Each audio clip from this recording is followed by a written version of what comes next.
Oh, shoot. And I just tested it. Okay, we just got a message saying the meeting's live streamed, so just so y'all know. Yeah, it is, and it saves on YouTube as well. Okay.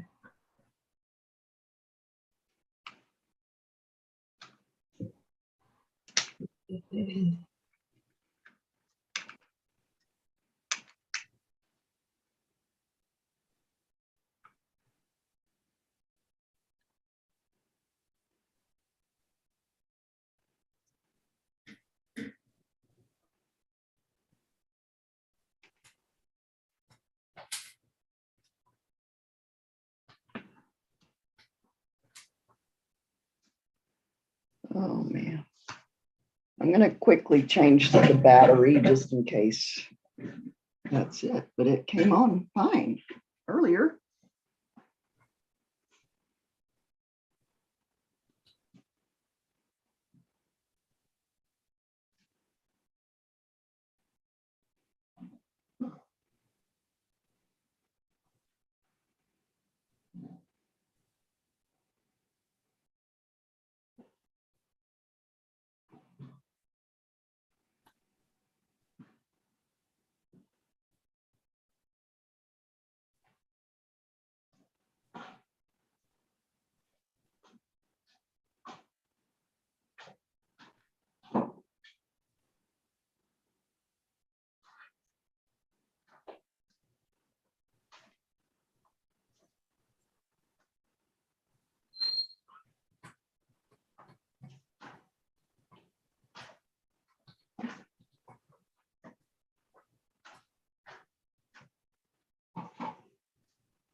Okay, it looks like we have 17 people. Looks like we have 17 people, 18 people. I think we can let people in. Okay.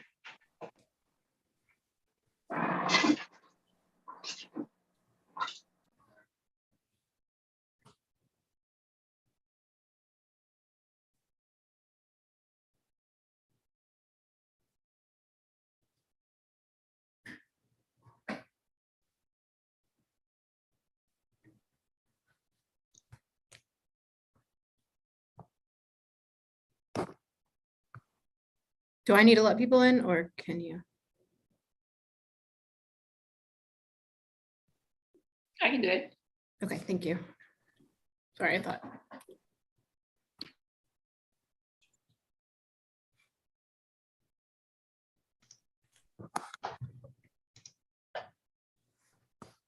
Welcome, everybody. We'll give it just a minute while we let everyone in. Just a note, this is being live streamed on YouTube. So, warning. Just give it one more minute.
right, everyone. I was trying to get the YouTube looking better, but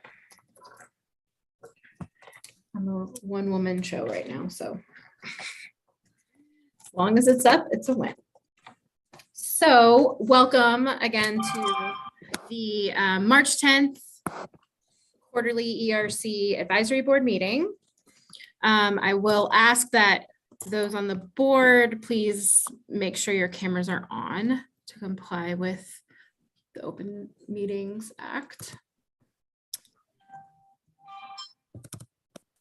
And I will start the meeting by doing a quick roll call of the board members. So please just let me know you're here after I call your name. Celeste Alexander. Here. Kathy Horn. Here. Rodney Andrews. Here. Linda Ruska. Here. Adam Leonard. Here. Teresa Urabazo. Sarah Rispe. Here. Great. Glad to see everyone. And we have a full agenda, so we will get started. So the second item on our agenda is public testimony. We did not have anyone file public testimony, so we will move on to item 3, which is consideration and possible action to approve additional data requests. We will start with, is everyone able to see the PowerPoint? Yes. We'll start with data 1, UTA 152, youth substance use and recovery school attendance, short and long-term consequences. Do we have any questions or comments from the board on this data request? None. All right. Hearing none, do I have a motion to approve data 1? This is Kathy. I move to approve. Have a second? This is Sarah. I second. All in favor? Aye. Aye. Aye. Any opposed? All right, motion passes. Moving on to agenda item 4, which is consideration and possible action to approve additional data requests and extension requests. So we have data 2 and extension 1, UH006, long-term English language learners, predictors, patterns, and outcomes. Do we have any questions or comments from the board on this one?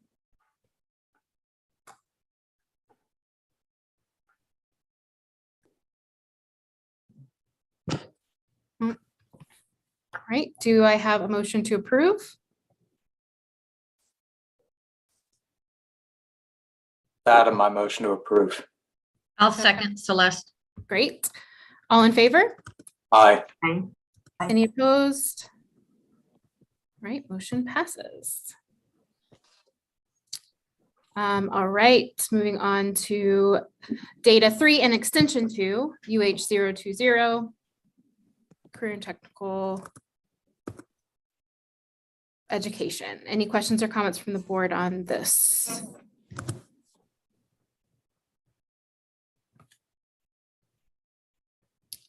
Do I have a motion to approve?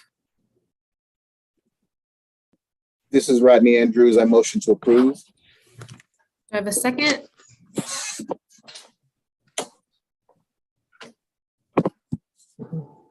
This is Kathy. I'll second. All in favor? Aye. Aye. Aye. Any opposed?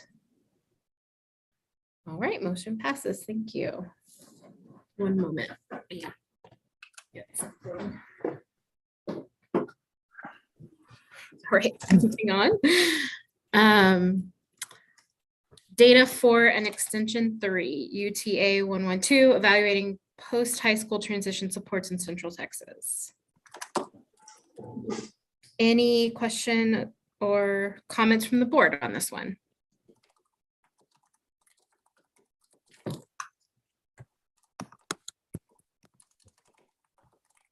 All right, do I have a motion to approve? Adam, motion to approve. This is Kathy, I second.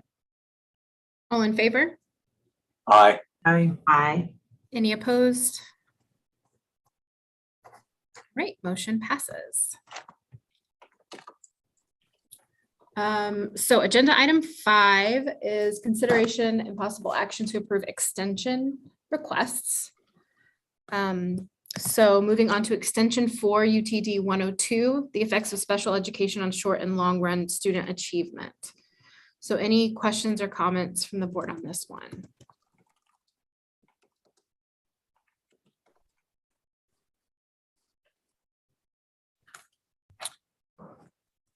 I will just note this brings the project to almost 7 years.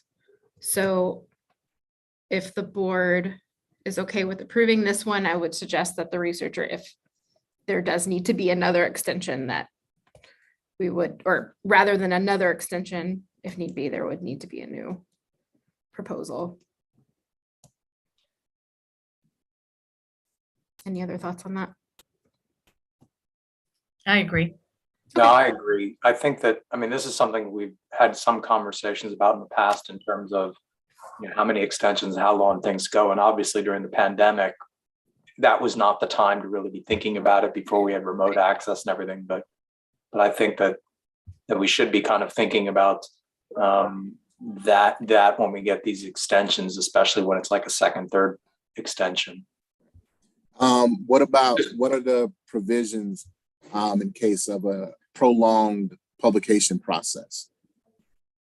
That's what I think we need to talk about exactly, because that's often cited as an issue. But sometimes it's that we didn't get to the data yet. So it won't be a blanket, but if the researchers sort of provide some evidence that the paper has been under review and it's been a prolonged process, then that's a factor that we can take into consideration here. I agree. I would assume so. I just think that Right. the board members could have a conversation around the types of questions we might want to ask in the extension and the degree to which we kind of want to weigh them or consider them. And maybe it's time to look at the extension form and make sure it's serving our needs well. You know, does it need an extra follow-up question? You know, if a given condition applies, et cetera. That's all I'm suggesting. It still would assumedly be case by case. Right. Yeah. Right.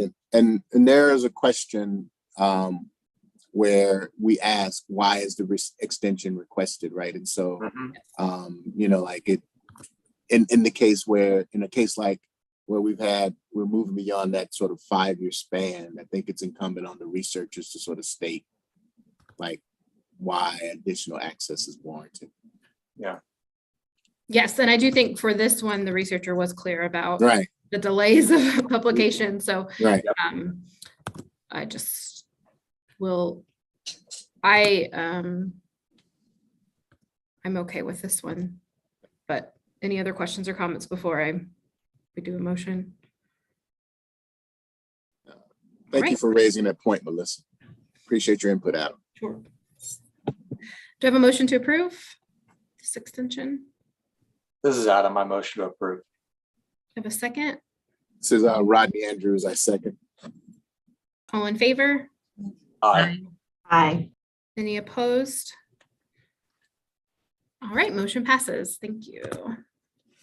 Moving on to extension 5, UTD 118.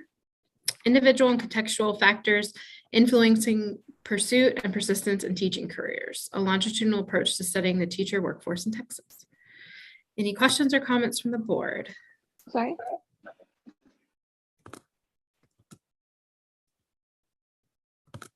All right, do I have a motion to approve extension 5? Adam, motion to approve. I'll second Celeste.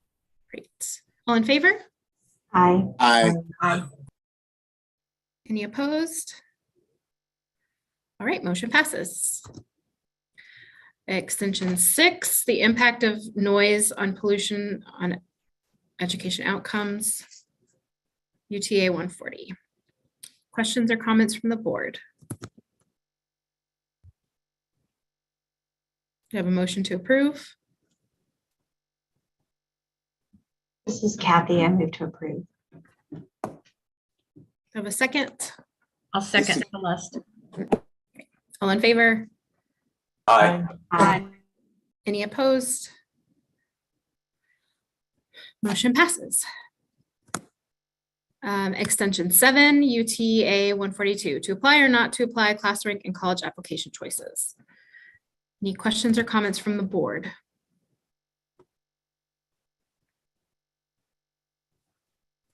All right, no motion to approve. This is Kathy. I move to approve. A second. Sarah, I second.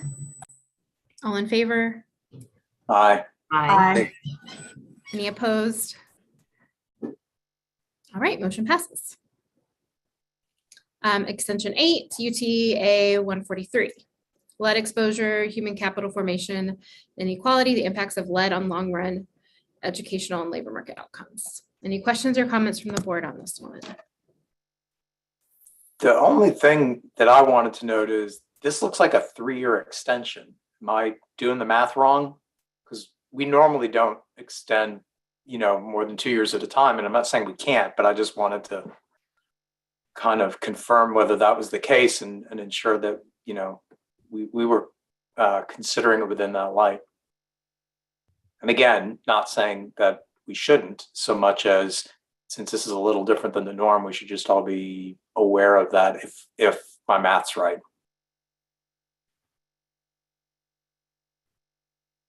Yes, I think you are correct. It's a 3-year extension.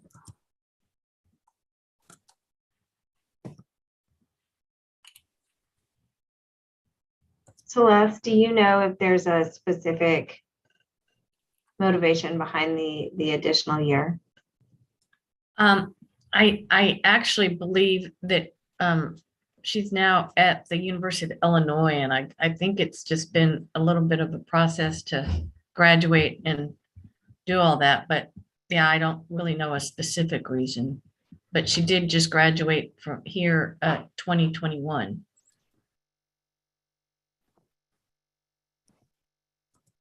That's all I.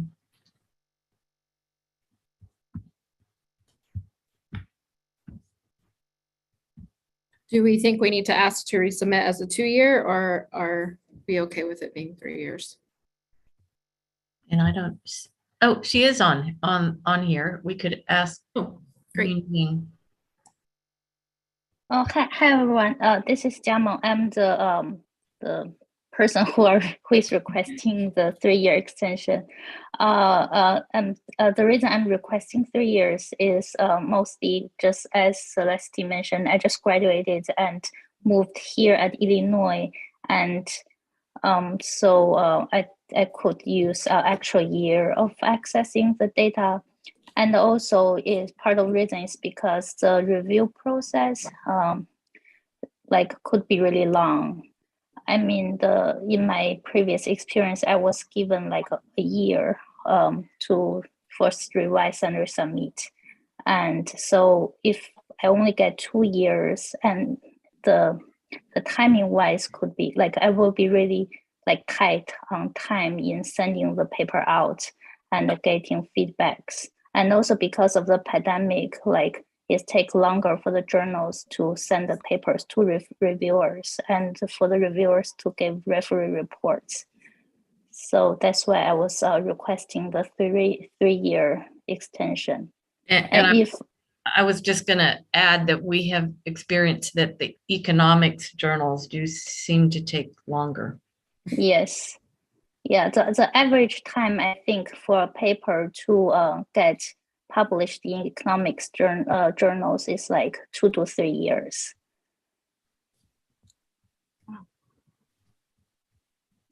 Thank you for that context.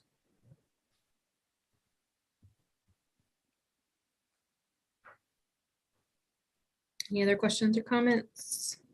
So is the question about the length of the extension. So I've seen that we've had projects that request more than the normal, 2 years of access, and that has been acceptable.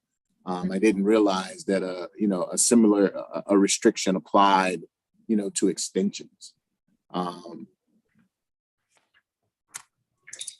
I don't think there's anything in the rules that say it one way or the other, but traditionally, I think most of our extensions have been 2 years.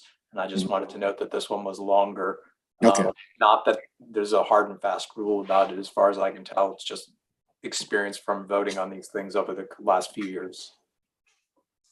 Maybe Adam, to your earlier point with the data request and extension, I mean, it's probably a good time to consider how the form itself might help us understand context that would differentiate a need for 2 or 3 years, or something else. I mean, I think this was just in terms of the immediate one.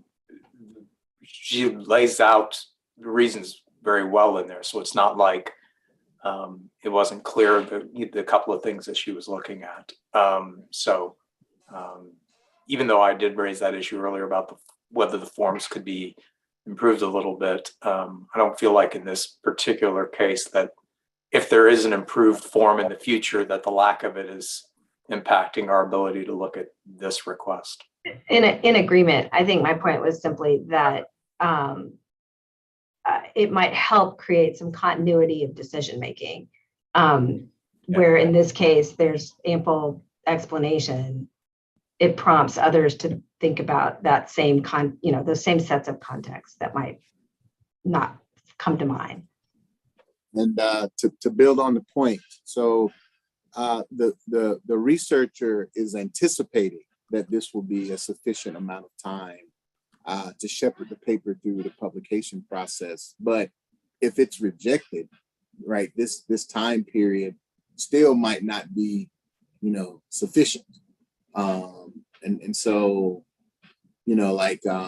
I think in the past, we've had discussions about, for a particular paper, that's going through the publication process, a limited form of access so that you can make adjustments to that paper, right? But when I think of an extension, right,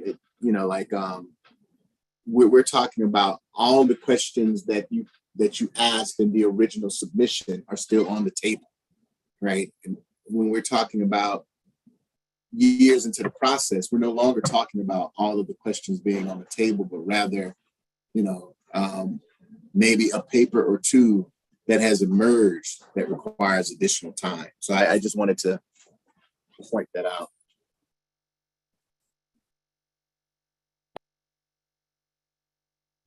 Yeah, great. Thank you all. Do I have a motion to approve extension 8? This is Rodney Andrews. I motion to approve. Have a second? This is Celeste. I second. All in favor? Aye. Aye. Any opposed? Okay, motion passes. Thank you. And thank you to the researcher for jumping on to give us some context. Well, thank you everyone for approving my extension request. Good luck with your publication. Definitely. All right, so now to agenda item 6, consideration and possible action to approve new research projects. So starting with proposal 1, including remote access, UH042, the effect of pollution on human capital formation, evidence from wind energy and aviation fuel. Do we have any researchers from this project to give some background? Yes. Hi, my name is Tao. I'm from Department of Economics at Texas A&M University, and I'm one of the authors of this research project. And I'm Jizong. Yeah, I'm also one of the researchers for this project. Thank you. Great, welcome. All right, so on behalf of our research group, now I'm going to give like a short presentation of our ongoing project. So as the title of this project is the effect of pollution on human capital formations with the evidence from wind energy and aviation fuel. So with this project, we are going to answer 2 research questions. The first question is, how does pollution affect student academic achievement and behavior? The second question is, are these effects on student achievement and behavior different among student demographic groups? So in detail, we are using 2 novel sources of pollutions to answer these 2 questions. First, we look at the effects of noise and light pollution from the introduction of wind farms in Texas. And second, we study the effects of lead air pollution using the events where several airports in Texas switching from leaded to lead-free aviation gasoline. The ERC data are critical to our project in several ways. First, with the student record from kindergarten to college, as well as the wage information from the ERC data, it is possible for us to estimate the short, medium, and long-term effects of these pollutions. Second, the ERC data also helps distinguish our project from previous study that only depends on county aggregated data or cross-sectional data. We believe that the finding of our project will benefit student, parent, and Texas policymaker by providing insight into how pollution exposure in school environment can impact academic achievement and behavioral outcome. So in particular, the unintended consequence of the wind farms on human capital formation can be a high social cost. And we believe that understanding this effect of noise and light pollutions from the wind farm is critical for Texas policy to guarantee both economic development and human capital formations. And in the case of aviation fuel, lead poisoning is the public health across Texas. And the result of this analysis can inform policymakers of a possible way to decrease lead exposure in children via aviation gasoline and hence improve student performance. So that is a quick summary of our research project. I look forward to any question and suggestion. Thank you. Thank you. Any questions or comments from the board for the researcher?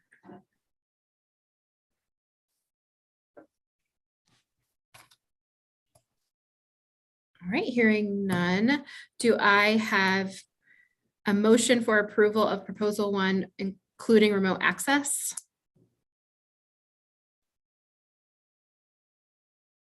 Adam, motion to approve. Have a second? This is Rodney Andrews. I second. All in favor? Aye. Aye. Any opposed? All right, motion passes. Thank you so much. Thank you. Thank you. All right, moving to proposal 2, including remote access, UH043, bold action for a prosperous future evaluation of Texas House Bill 5 and academic and career trajectories of Texas public high school graduates. Is anyone here to give us some background on this? Hi there. Yes, I'm here. I'm on the research team. My name is Jacob Kirksey from Texas Tech. Welcome. So thank you all for reading this proposal and considering it for remote access. Just some background on this particular project. We all know in 2013, the 83rd Texas legislature established the new Foundation High School program as the default graduation program for all students entering high school beginning in 2014-15. HB 5 was designed to provide flexibility of choice for Texas high school students, allowing students to focus on coursework that aligns with their interests and career goals rather than pursuing a traditional graduation plan. This legislation is also a core ingredient in supporting the state's 60 by 30 higher education plan, where by 2030, at least 60% of Texans ages 25 to 34 will have a certificate or a degree. To determine the impact of HB 5's implementation, the ERC data are crucial to this project. We propose a study focused on students entering 9th grade between 2011 and 2017. By doing so, we are creating 2 distinct groups of cohorts, those entering high school prior to the implementation of HB 5 and those entering high school following the implementation. This year range was specifically chosen because these students have also had the opportunity to complete some time in post-secondary as well as attend participate in the workforce. The major focus of this study is to understand the impact of HB 5 on student outcomes and career trajectories. Building on the limited prior evaluations of HB5's effects, we are interested in examining these differences in graduation rates, post-secondary enrollment rates, definitions of college and career readiness, and labor market outcomes that may be attributed to HB5. I think we are uniquely positioned to conduct this study with the ERC data, leveraging our quantitative analysis, while also being informed with the concurrent qualitative evaluation that we are participating in, looking at the alignment of college and career readiness standards and rhetorics from high schools and post-secondary institutions. We also will bring a sharper focus on math and science course taking with this particular project, as well as college and career readiness models with the use of quasi-experimental methods. We believe this work is of interest to TEA, the coordinating board, given the current landscape in Texas at both the high school and secondary level related to the career outcomes after the implementation of HB5 and the overhaul of graduation requirements. We plan to make policy recommendations to support the further implementation of HB5 and guide lawmakers as they reconsider this legislation in the next session, and also assist schools in ensuring that they can bridge the gap between K through 12 and post-secondary. Thank you all for your consideration, and I'm looking forward to answering any questions you may have. Thank you. Questions or comments from the board?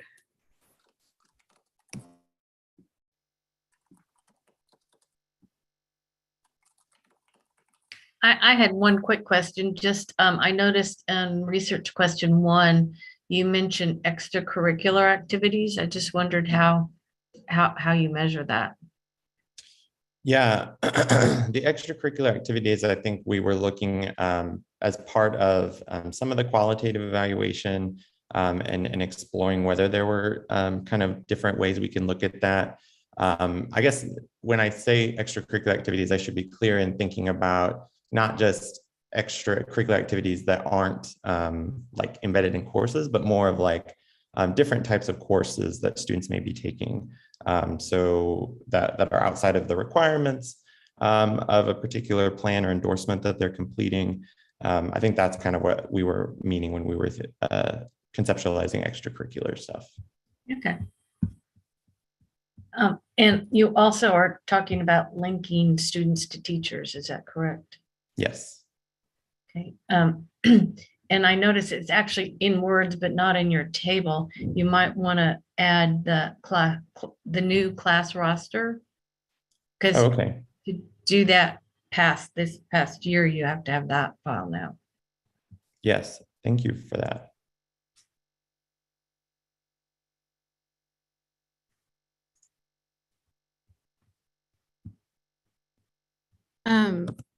My only comment is, I noticed this is only for 1 year, and it seems like a very large project. Is there a reason? Does it have to be done within a year? And that's why it's. Yeah, it's a great question.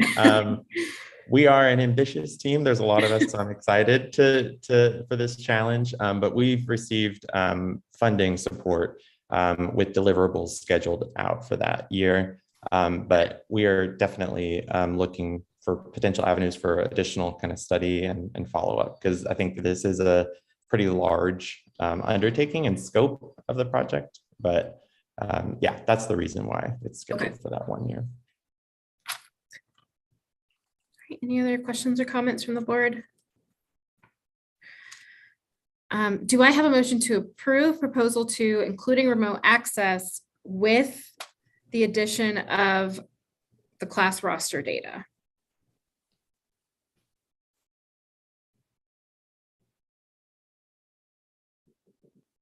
This is Rodney Andrews. I motion to approve the proposal for remote access and the additional class roster data. Do I have a second? I'll second Celeste. Great. All in favor? Aye. Aye. Any opposed? All right, motion passes. Thank you. Thank you. All right. Proposal 3, including remote access UH044, local college availability and Latinx college outcomes. Is anyone here to talk with us about this project? Yes, I am here. This will be my project. My name is Elais Mesa. Thank you so much for considering my research proposal. This project is really motivated by research which suggests that geography plays a significant role in students' college choices, and that place might be particularly salient to Latino students who might be less able to afford traveling for college, or who may have significant familial responsibilities, but there's only a limited amount of research in this area. So the purpose of my project, which would make the basis of my dissertation, is to better understand how college proximity shapes Latinx college outcomes, and to better understand how increasing local college availability affects these college outcomes. So essentially, I'm interested in looking at like what happens when a new college site or branch campus or satellite campus is established in a region, and how that might positively affect students' outcomes, and sort of move the conversation just beyond how distance affects college choice, but what might be able to be done about that. So utilizing the Texas ERC data to answer these questions is critical because the individual level data available through the ERC will really allow for more nuanced understanding of how geography shapes students' college choices, and it will also allow me to control for factors other than geography that impact students' choices, which research in this area has not generally been able to do. It allowed me to detect smaller effect sizes, which is really important when we're looking at sort of the perimeter that we might think that would be affected when a small branch campus opens. And it will also sort of allow me to account for mobility, which research in the past has not really been able to account for. So a college might increase college attainment in a region because people move there, or it might increase attainment among its residents. And so that's sort of the policy the avenue that I'm most interested in understanding. So I think both these projects' aims have policy relevance for Texas because the Latinx population is so large in Texas that just better understanding the factors that contribute to the completion rates for this population can help inform some of Texas's key higher education priorities, like the 60 by 30 initiative. I also think examining how new college openings affect local attainment can be informative about the effects of such expansion efforts and other initiatives that Texas is undertaking, like the South Texas Border Initiative.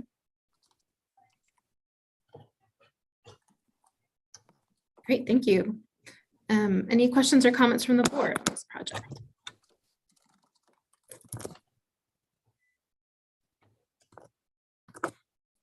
I had a couple comments, nothing bad, just thoughts as I was reading your data, and since I use the higher ed data so much on our end.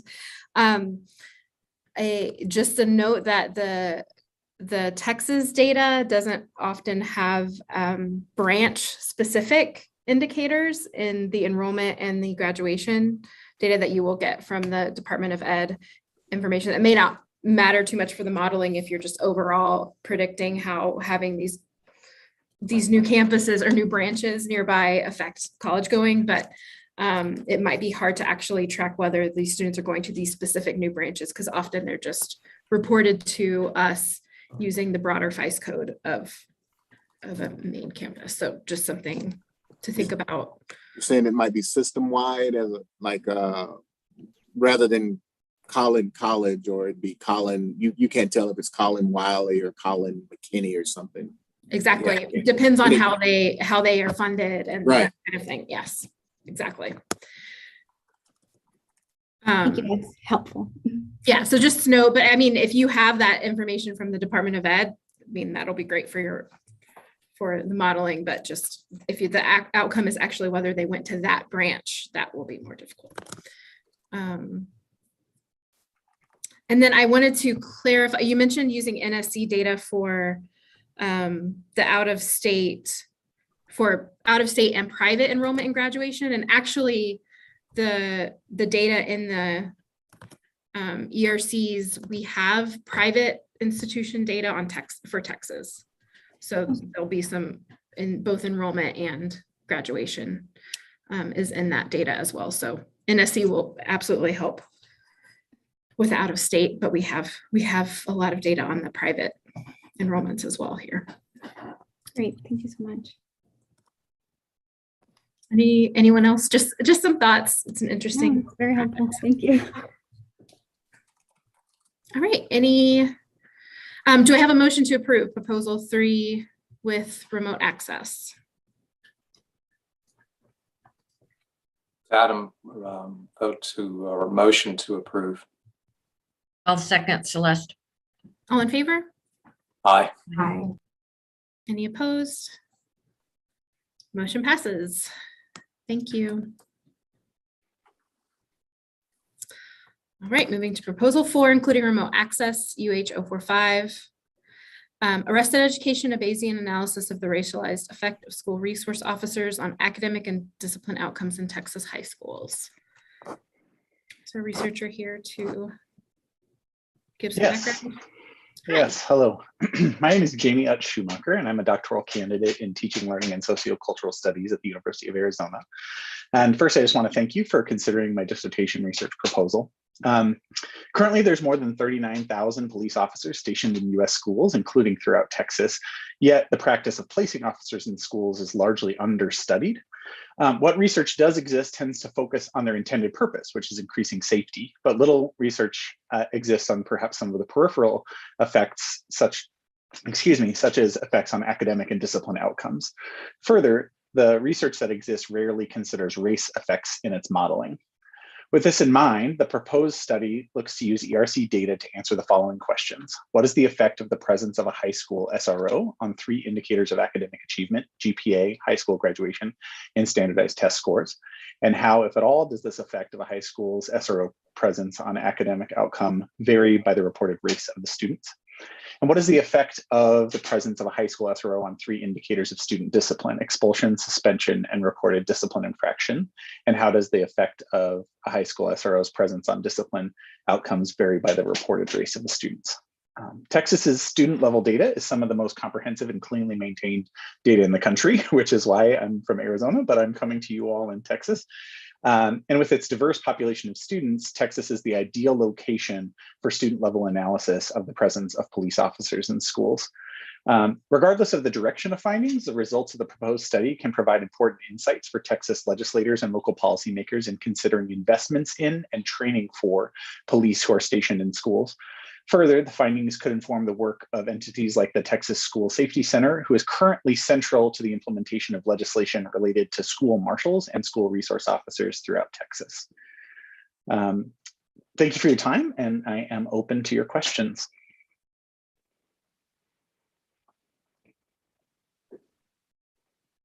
Any questions or comments from the board?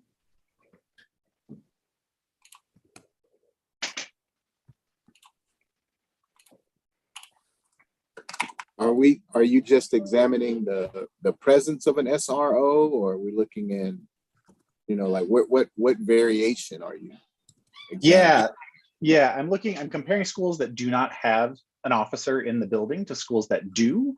One thing I realized as I was preparing to try to study this particular phenomena is there's very little recorded about what exactly officers are doing once they're in the building. There's not really a central location to find any information about whether or not they are doing what's often referred to in the field as law-related education, meaning sort of pushing into classrooms and doing law-related education, as opposed to one of their responsibilities in their contracts is often some form of counseling of students in some form or fashion. But there's no real way to know how much any individual officer is doing any of that. And so sort of one of the best ways that we might be able to look at it is to compare schools that do not have officers and haven't perhaps recently had officers to schools that do. Thank you. You're very welcome. I did have a question about, you mentioned using the data for computation of GPA. Yeah, so that was an idea, actually. One of my committee members is James Van Overschelde, who has worked with the data a lot, and he has a particular way that he has approached computing the GPA that he said he finds really effective. I don't know yet exactly how he does that. He has told me that it works well. And so he said he would guide me in figuring out the best way to get a relatively accurate measure of GPA. And my final comment was, I don't see, and maybe I'm missing it, I don't see the years requested for the data. Yeah, What where years did you I- are requesting, not what years you'll use the data. by. Yeah, so the years that we are examining necessitate sort of the years sort of bookending. And so, hold on, I'm going to my proposal to find. Yeah. So it would be 2011, 2012 through 2019, 2020.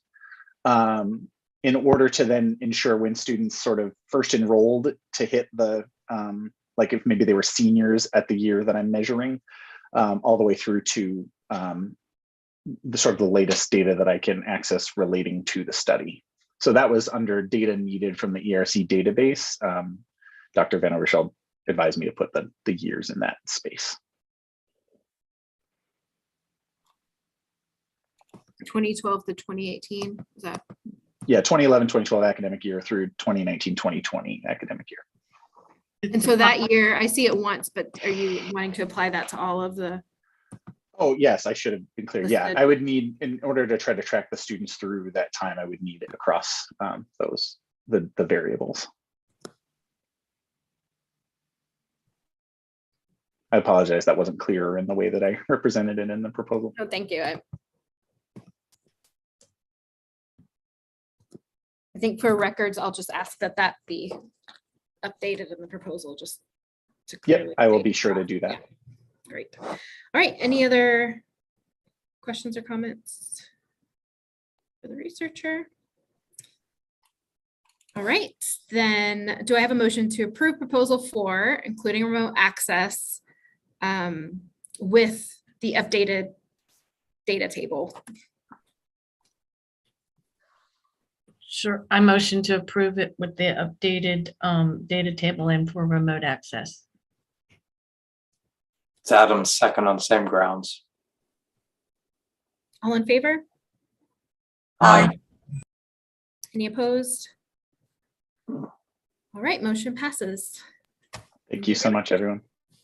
All right, proposal 5, including remote access, UTD 160, the effect of bilingual education, non-test score, and long-term outcomes. We have a researcher here to do some background. Hi, everyone. I'm Kevin Hunt, and this is Hyun Lim, and we're both PhD students at the University of Wisconsin-Madison. Thank you so much for considering our proposal.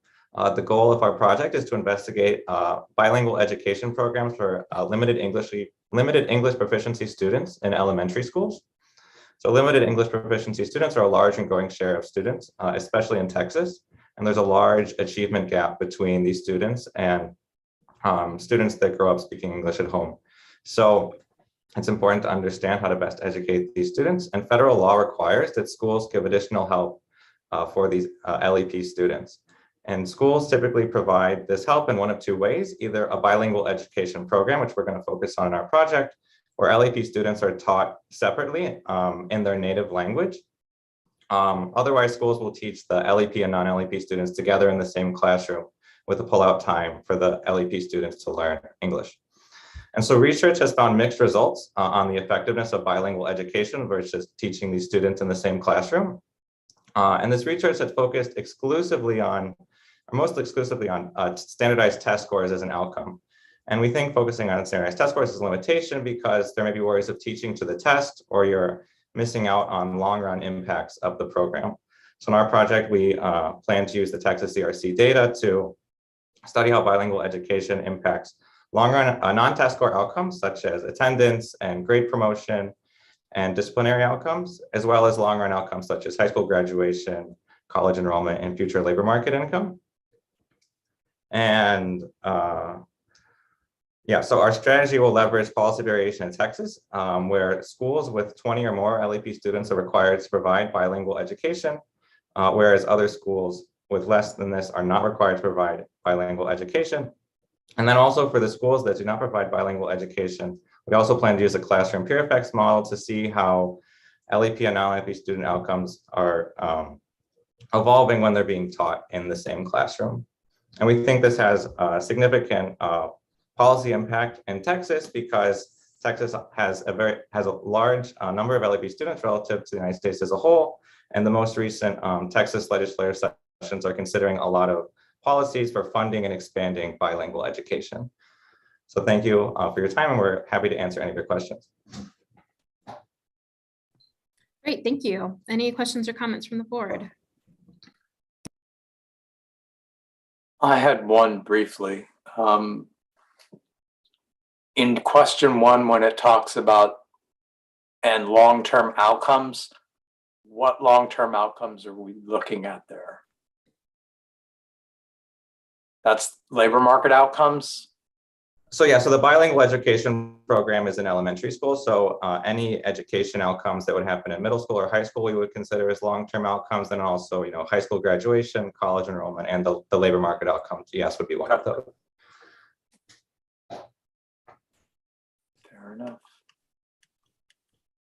I have a question because most of your research questions, I guess, well, the last few anyhow, number 3 for sure, are looking at students in the classroom together. And the only, and that means you have to actually link the students to the teachers to get at that classroom level. And that data didn't occur till 2012. So I don't know what you'll do before 2012. So for the classroom peer effect part, we knew that the data only starts from 2012.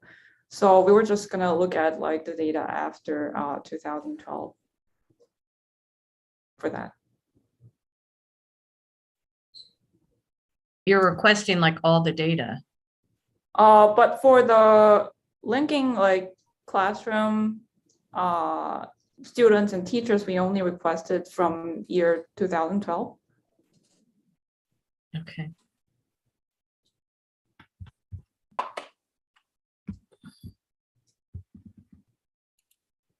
Yeah. It just looks like, what would you do with the 1994 data if you can't do the classroom? That was my question. Oh, we have there's policy variation in Texas that requires some schools to provide bilingual education. And so that's where the regression discontinuity design part was going to be for the whole sample, going in from the 1990s to the most recent part. And then the classroom peer effect is only after 2012. Okay. Excellent. That makes sense.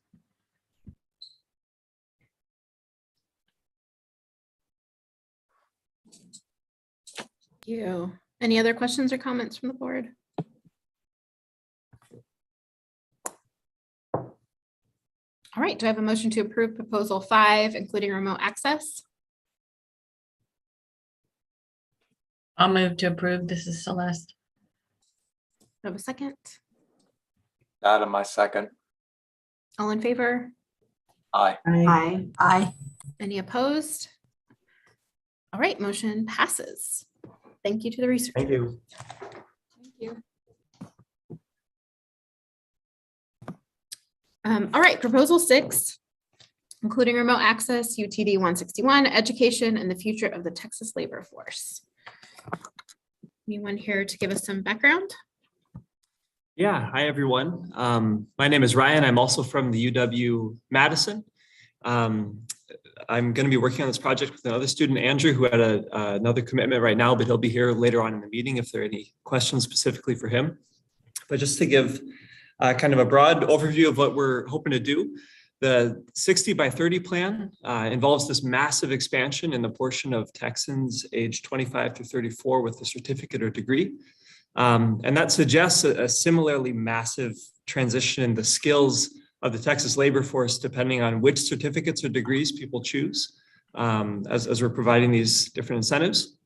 But understanding how this transition will unfold is a challenge, because the final pairing between students and degree outcomes is the result of a lot of factors that can be difficult to untangle. But it's really important to consider this, and it's really important kind of to everyone that the transition goes well, because employers will need to find job candidates with the specific skills that match their needs. And then for students, the difference in earnings across the highest and lowest paying majors is similar in size to the differences in earnings between college and non-college graduates. So a large premium depending upon what they're able to graduate in and what they study. So our proposal is to examine how a number of recent changes within the Texas education system have shaped the decisions of students between different degree or certificate outcomes. And then we hope to use our results as a springboard for suggesting future policies within the Texas education system. So I'd be happy to go through, we have a few specific research questions there. I'd be happy to answer any specific questions on that, but very appreciative for the opportunity. I'm really glad to be here, so. Right, any questions or comments from the board for this project?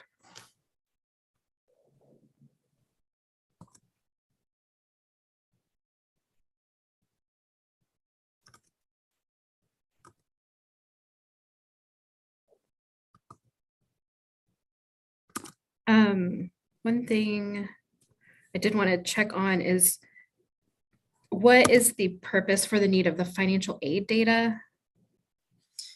Yeah, we're hoping to use the financial aid data. It includes some information on parental income, on family income. Some of these questions have to do with there's this broad goal of improving equality in different things, but we know that socioeconomic conditions can really affect you know, a lot of aspects of the education process. So mainly as a control for income is one of the main reasons there. Okay, thank you. Mm-hmm. The other thing I just would ask, maybe you could help walk us through, is I had a little trouble following the thread between the research questions. Sure. So I wondered if you could just help follow yeah, no, absolutely. through from the first one to the last to 1 to 5. Yeah, I think that the common thread in all these research questions is how these different changes in the education system are going to be affecting students' choices between you know, certificates and degree outcomes, and then ultimately mapping into what this means for the Texas labor force. So the first 2 questions have to do with some changes to high school graduation standards. So one thing that's we're really interested in there is that the Foundation High School program incorporated these endorsements that allow students to explore coursework specific to certain industries even before they graduate high school. And so kind of a hypothesis with that is that that gives students a signal on what major and ultimately career they'll want even before they go into high school or even before they leave high school. And there are lots of frictions once you get into college. You begin spending a lot of money in different things and courses are difficult. So knowing a little bit better about what you might want to major in beforehand, we're hoping that that has really beneficial effects. Those are the first 2 questions. We're looking at high school. Keep going down. Stop me if I'm ever. No, this is helpful for me to hear because you are very thorough in the questions, but it was hard to then pull them all together. So I appreciate you spending some time on this. Absolutely. Yeah. I just don't want to take too much of you guys' time, but I'm really interested in this. So I'm happy to talk. So the next question, the third question is, in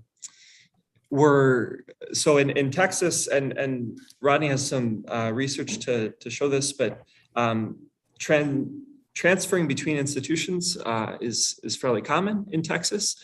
And you know, students are transitioning between institutions for different reasons, and hopefully they're learning something about themselves as they go to college. They're maybe learning about different things, what's happening in the labor force, and they're choosing those degree options. So because there are so many things in Texas that kind of facilitate transferring, people must think that this self-matching that students are doing is helping.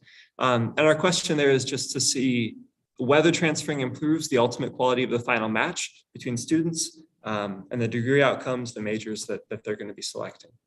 So that's our third question. The fourth question is one of the industries that has really received a lot of attention is industries that have to do with STEM. The Texas Workforce Commission has really identified a lot of STEM careers as both high demand and high wage.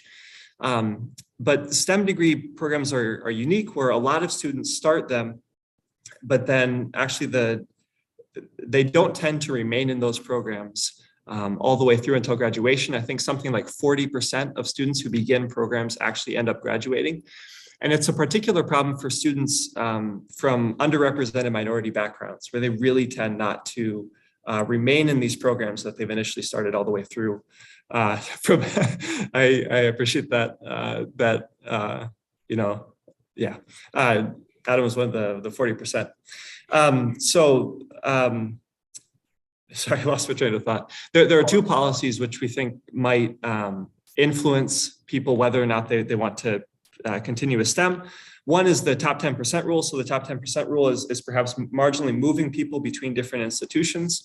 We might think that that's when you are surrounded by a different peer group, maybe that's going to influence your STEM persistence.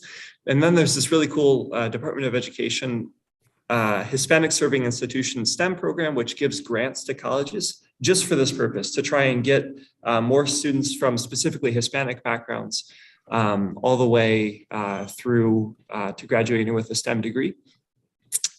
So we're really interested in looking at that. And then the final one is that the final question is that when students are beginning their academic process, often they're beginning this maybe 4 or more years before they'll actually ultimately see the labor force.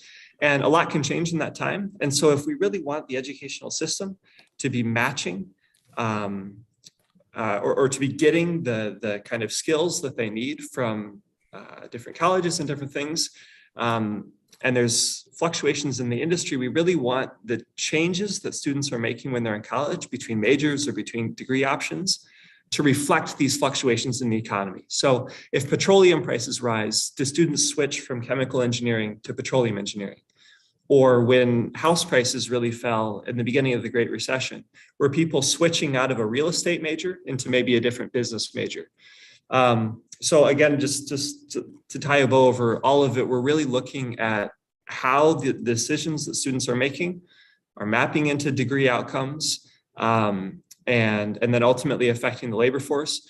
And we're specifically looking at a few policies which have occurred in the education system in Texas to see how those have influenced students' decisions.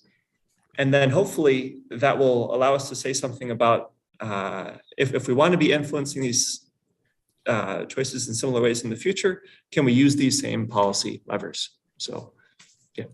I appreciate it. Thank you for taking the time. Mm-hmm. It's a big undertaking. Yes, we're very ambitious. We just recently found out yesterday that we will be getting some kind of additional funding that we didn't for sure know that we would get. So we will, this will be pretty much the full-time job for at least the summer moving forward. So we're really excited about it. All right, any other questions or comments from the board for the researcher? All right, do I have a motion to approve proposal 6, including remote access? I move to approve, Celeste. Have a second? I second, Sarah. All in favor?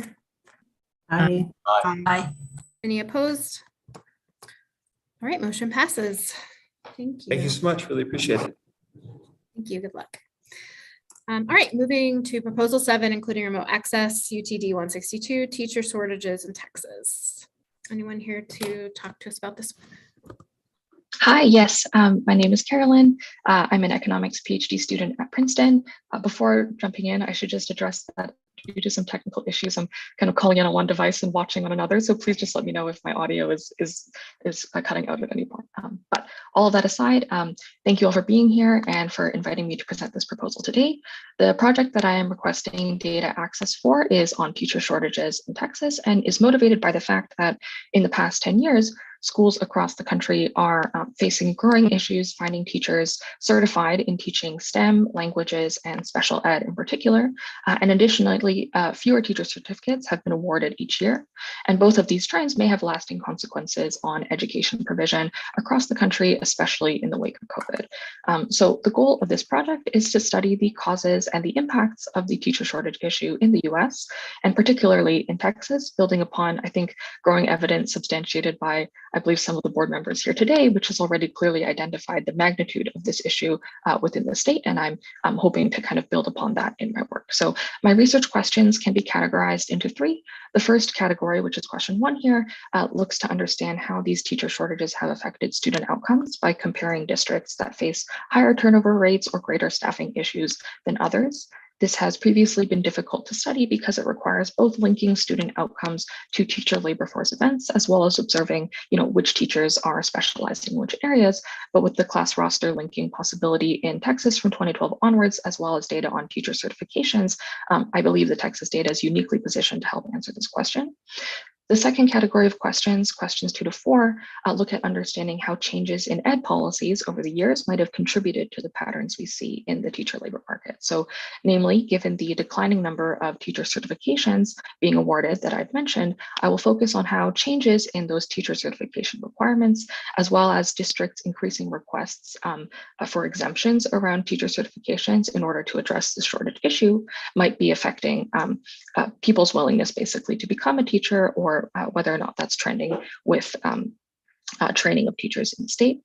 I will also study how policies that have affected amenities in the teacher workplace might have also been affecting teacher turnover. For example, by looking at the banning of suspensions in pre-K through 12 in HB 674 in 2017 and 2018, which at least according to teacher unions and in many other states had large impacts on teachers' day-to-day work. And finally, the third category, my question 5, is to understand how the teacher labor market is situated relative to the rest of the labor market for similarly trained workers whose jobs we can think of as kind of being outside options for teachers. One theory for why we think there might be fewer people becoming teachers, it could be that outside options are becoming more attractive over time or are changing, especially for the teachers we're trying to hire in areas such as STEM.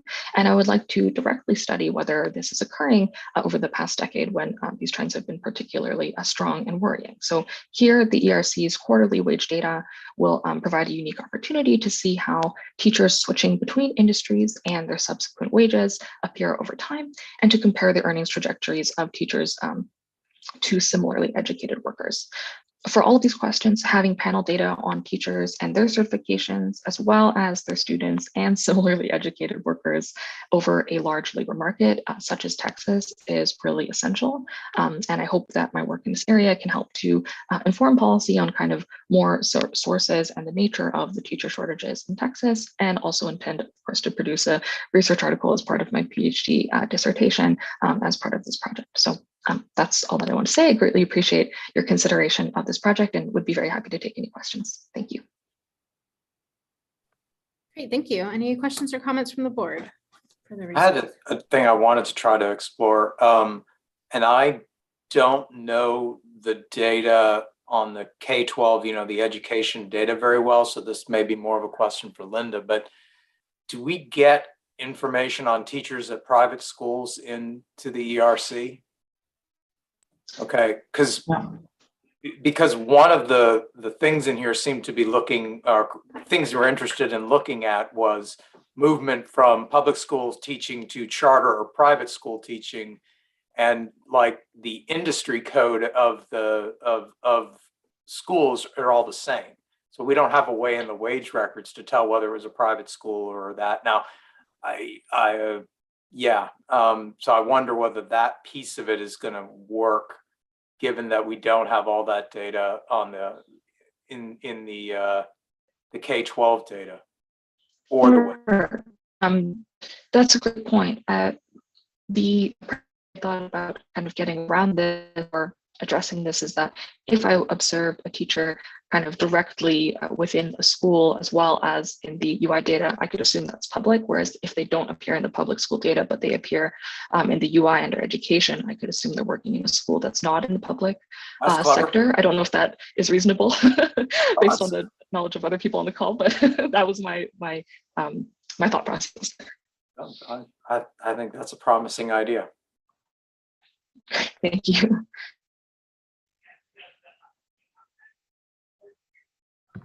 And if there was a way to look at the names of the schools in question, if ISD doesn't appear in the name, there's a better chance that it's not a public school.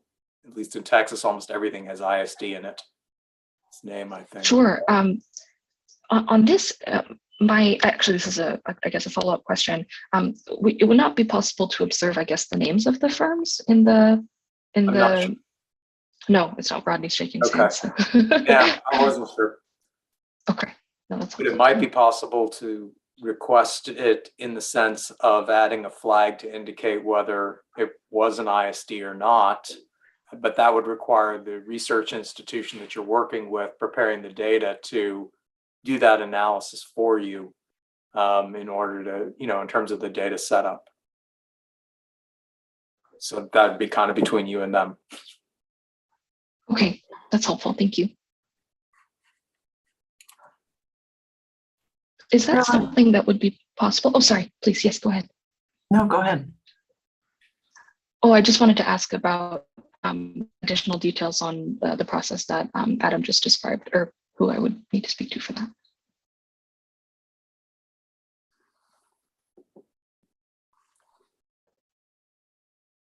I mean, which ERC are you working with?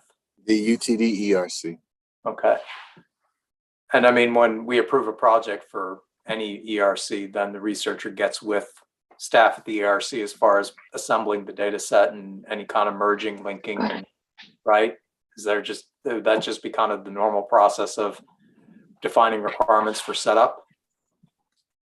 Or did I just write a check that you can't cash? I think probably would want a more detailed. This seems to be sort of extemporaneous, so we'd want to make a bit more. We want a more detailed description of the request before we make any commitments. Sure. But we will certainly work to try to accommodate the researcher. Thank you very much. Carolyn, I had a quick question on research question 4. I was just wondering why a policy implemented for pre-K through grade 2 less than 5 years ago would be expected to affect graduation rates, for example.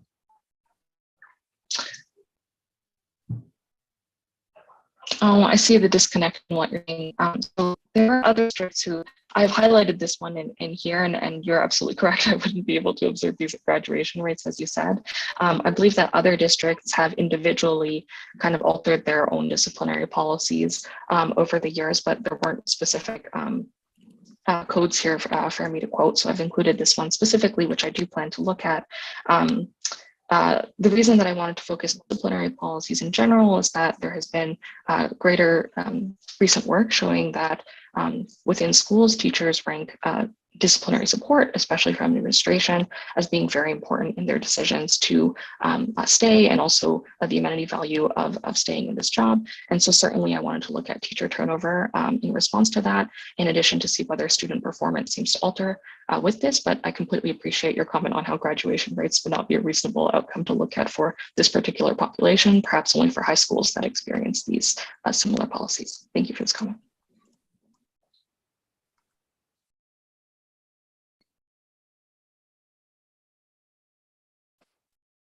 Great. Any other questions or comments from the board? Yeah, I just, for one, I think it's a great topic, but it's a huge undertaking. You've requested all the data. It's a lot of data to get through. I had another comment on on page 6, you mentioned that evaluate, this is a comment I've made before. You want to match students to teachers, observe teachers by classroom to students. And again, that doesn't occur until 2012. Yes, I understand. And thank you for raising this point. I think that in the table where I detailed which questions correspond to which parts of the data, I believe that I outlined that all of these questions studying kind of the trends of the teacher workforce over kind of the whole 30 years are ones where I would like to kind of go back in time and look even before the classroom data and those linkages have become available. But certainly any of the questions studying the specific links between student outcomes and the turnover of their teachers with the classroom will only be possible from 2012 onwards. But I think that this is okay in my context, given that the policies I'm looking to study and the trends of the greatest interest are in the last 10 years.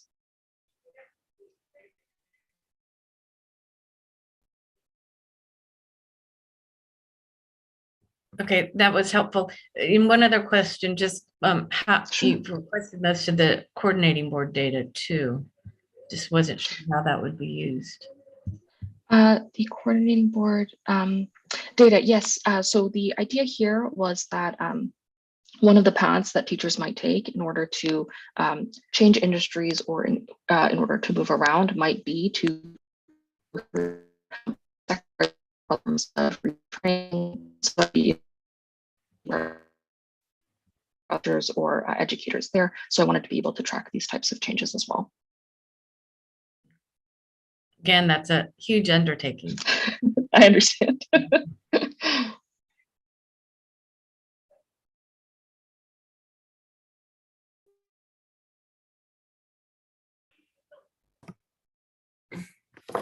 Great. Any other questions or comments?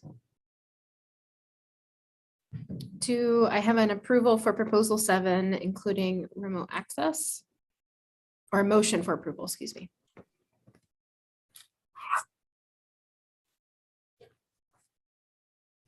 This is Adam, a motion for approval. Do I have a second? This is Rodney Andrews, and I second. All in favor? Aye. Any opposed? All right, motion passes. Thank you very much. Thank you. Excuse me.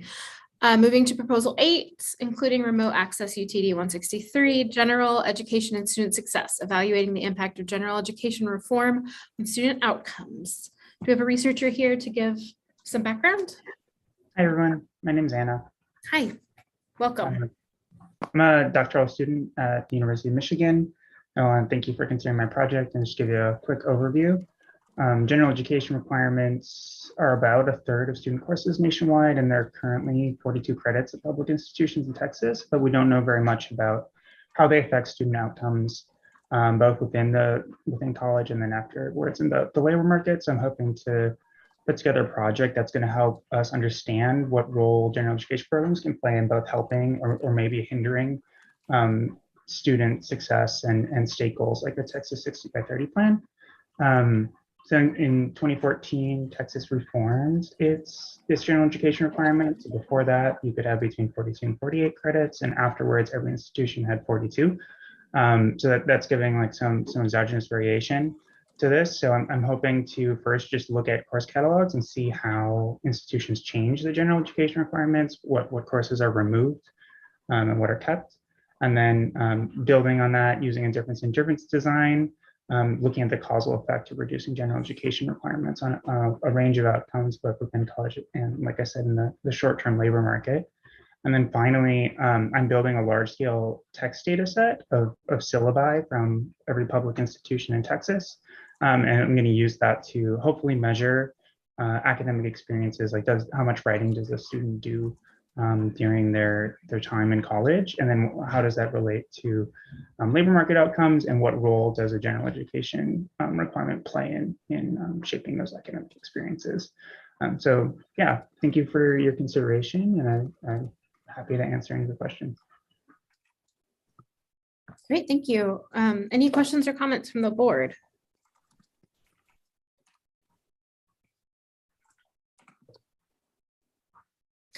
I did have one thought when I was reading through, as I think another source of information for you could be the academic course guide manual or the ACGM. And I don't know if you've already looked at that, but that also just gives standard learning outcomes for, especially for community college. Yeah, I think that's a source that I encountered right after I submitted this. Okay, great. Just want to make sure you're aware of it.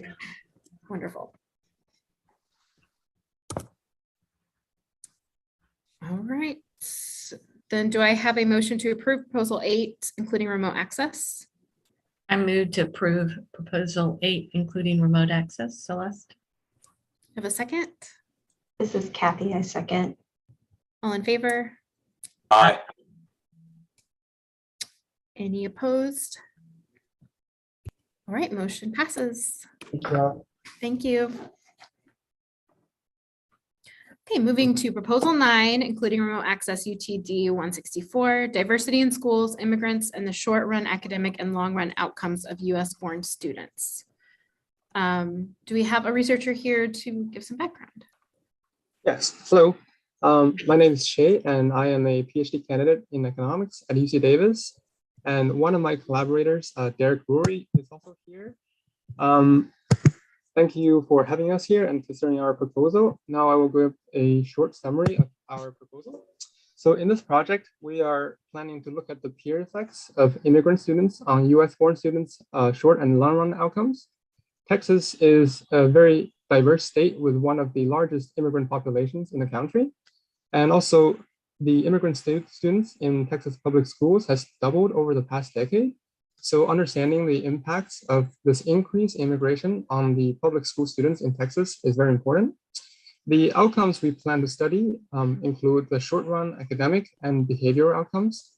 So these include test scores on standardized exams, high school graduation, and disciplinary actions taken against students. The outcomes we're looking at also includes long-run education and socioeconomic outcomes. So these include college attendance, major choice, college completion, as well as employment, salary and wages, and also participation in democracy. So on the one hand, a higher share of immigrant students may take away resources from native students and negatively impact their educational success. However, on the other hand, immigrant students have also been shown to have better educational outcomes. So this could positively influence their US-born peers. So it is very empirically important to study the net impact of these two opposing forces. So to study our questions, we plan to use a methodology that uses the differences in the share of immigrant students across grade cohorts within the same school. So we're interested in exploring the heterogeneities in the support that immigrant students receive, such as English language learner programs, bilingual education, as well as instruction in separate classrooms. Understanding these heterogeneities effects will help Texas policymakers determine the optimal set of supports that immigrant students will receive in the classroom in order to improve the academic and social outcomes of both native and immigrant students. So that's a short summary. Thank you very much.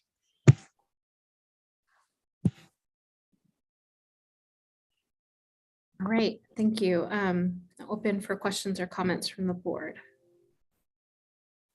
I'm curious, are you going to be in your breakdown and your analysis, are you going to be trying to account for the economic status of the immigrant students, their specific nationalities, things like that?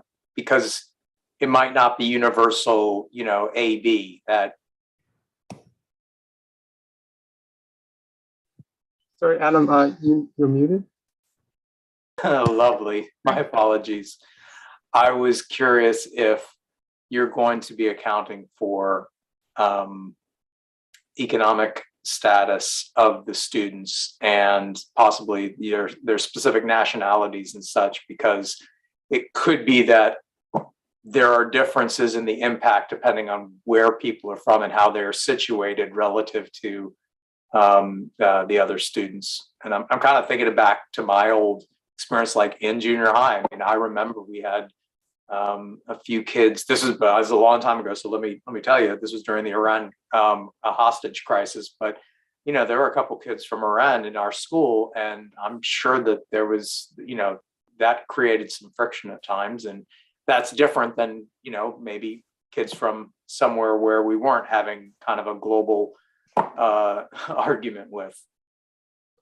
Yes, that is a very good point. So we're definitely planning on including the socioeconomic characteristics of the school district and also the local area into our regression as control variables. And we're also planning on including the family socioeconomic status as controls. I don't believe, on your point about nationality, I don't believe in the data we can observe like the nationality of the students specifically. So I don't believe there's a way for us to account for nationality specifically. But we're hoping that accounting for the socioeconomic status of both the local area and also for the students' families will provide enough controls on these characteristics and to make sure that the variation we're using is approximately random. There is a home language variable that might help too. That is a very good point. Thank you for raising that, Celeste. Similarly, can we talk a little bit about the indicator for immigrant status that you are using? I know you mentioned one that is in the TEA data, but then are discussed using the Texas Birth Index combined with some other indicators to kind of proxy or triangulate. And I just want to talk about that indicator. Yes, of course. So basically, our plan is we will start with the immigrant variable in the TA data. So this variable, it is defined as, it defines immigrants as individuals who are aged 3 through 21, who are not born in any state, and who have been attending schools in any of the states no more than 3 full academic years. So basically, what we're trying to do with this variable definition is we're starting by looking at the impact of recent immigrants, because these are the students who have only been attending schools no more than 3 years. And also, we can also extend it and use whether a student has ever been flagged as an immigrant with this variable, because we observe all of the students in the panel data. So then we can extend this and look at all the students who have ever been flagged as immigrants. So that will give us a more complete measure. The second way we're planning on doing is we can have the Texas Birth Index data, and that allows us to identify people who are not born in Texas. And also we can use those people who are in the English language learning programs. So basically, these are the people not born in Texas, but are English language learners.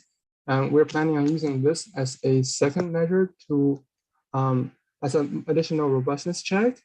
And also, we will be validating this measure using the American Community Survey characteristics. So this measure will come with certain measurement error, and it will likely be an overestimate of the immigrant population. However, we are confident that once we can validate this measure using ACS data, it will provide a good robustness check on our identification for the immigrants.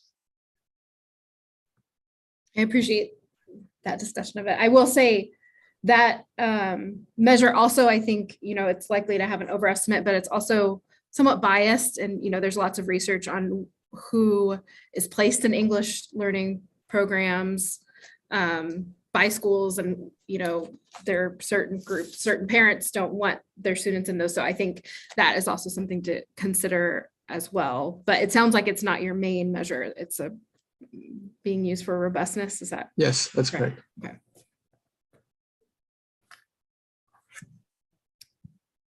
The other thing I was hoping you could speak to is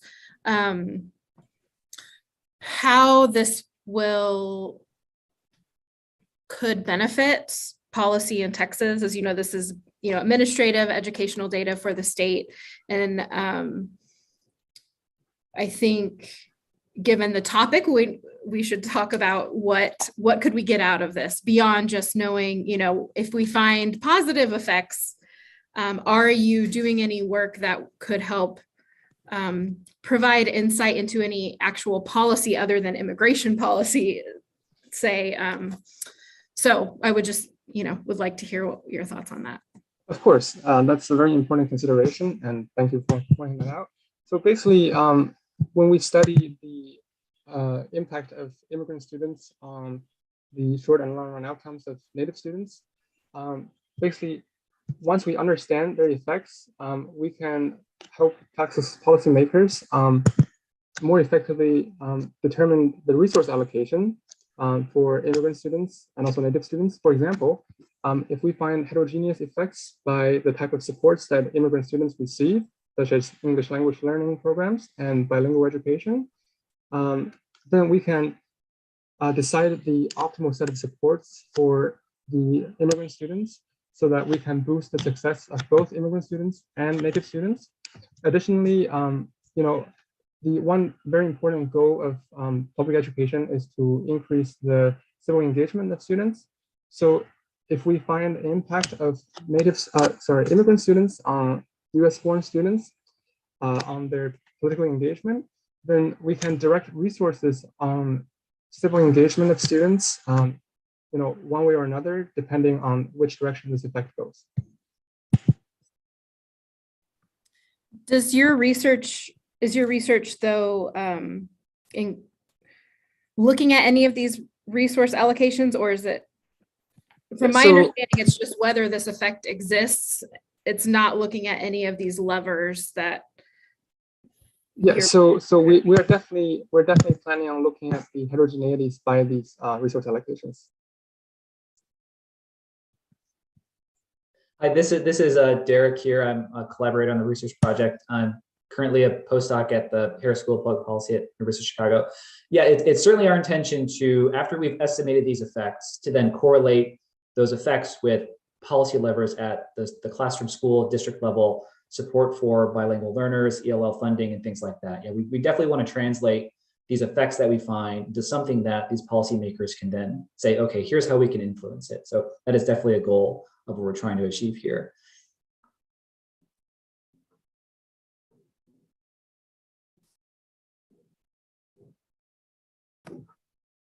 Any other thoughts on this? I will say my first thought on this is that I would appreciate a little bit more explanation of that, what you just said, Derek, and in the proposal, as this is, this is administrative data for the state, and if we're not able to use it to affect some sort of policy, and especially given the topic, right now, just saying whether it's a positive or negative effect in the end, we're really not providing any insight into what we can do about that other than just not place alike students in the same class. I want to be careful about what we're saying can be done with the research. So I do think my preference would be for some bolstering of that language about what exactly could this research provide to us that we could actually affect something based on this. Any other thoughts from the board? So would like development of the policy implications. Yes, that's my thought, because I mean, there are some things mentioned in the proposal now, but they're not actually mentioned as what is being researched in the research questions. So that's where I saw the disconnect between, just mentioning like resource allocation could be something to look at, but that's not actually what the research questions were. But I'm happy to hear from others on the board to see if this was just something I'm picking. I had those same concerns and would appreciate the additional information as well. And here we're also talking that additional information and a more explicit connection between the research questions and the policy implications. Yes, that's what I would appreciate, and being clear about how this research will be able to inform some sort of actual policy lever, and yeah, I think even in this conversation, we've been talking about things that make sense to me, but that's not clear in the proposal as it is now. So yeah, because currently it does not look like some of these things we've mentioned would be looked at as it is written now. So if that, I don't want it to seem like the project is, we'll see what the outcome is. And if it's positive, we'll look at this. If it's negative, we'll look at this. So I think just some more connection between the policy, exact policy implications and actual research questions. Excuse me, Linda, was that your concern as well?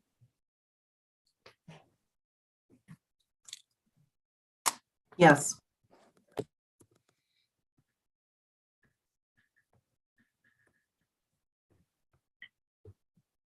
And I just had an additional data point out that since the whole point is classroom composition, at this point, you don't have the data requested to link the students to teachers.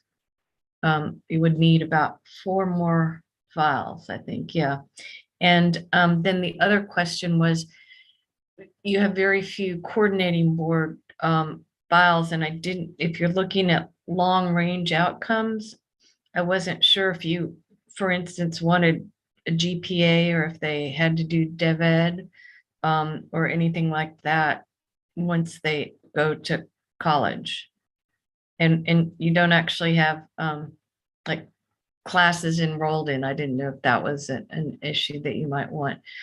That's about, I was thinking you might want the CBM 00S, CBM 002, CBM 004, and possibly the college readiness index, plus the 4 other files to link.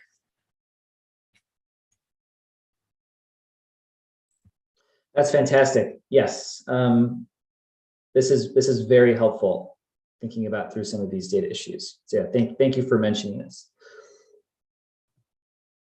Yeah, I'm glad you mentioned that, Celeste. I think especially for the voting outcomes or for the civic outcomes, those pieces of higher ed data would be really interesting and useful to the questions.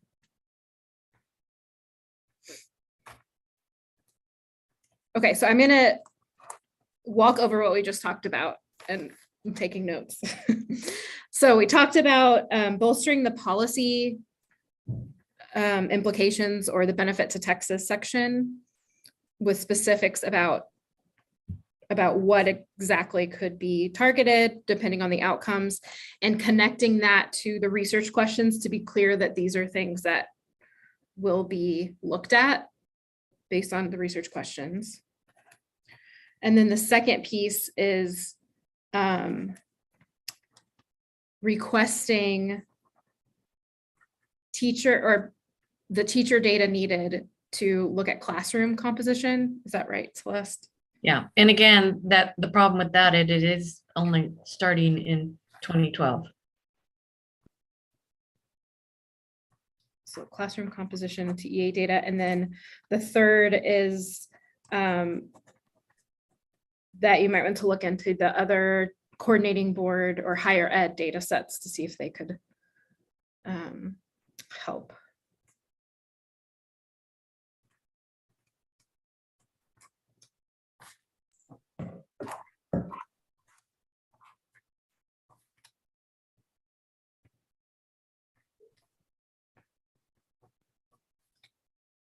Any other questions or comments from the board?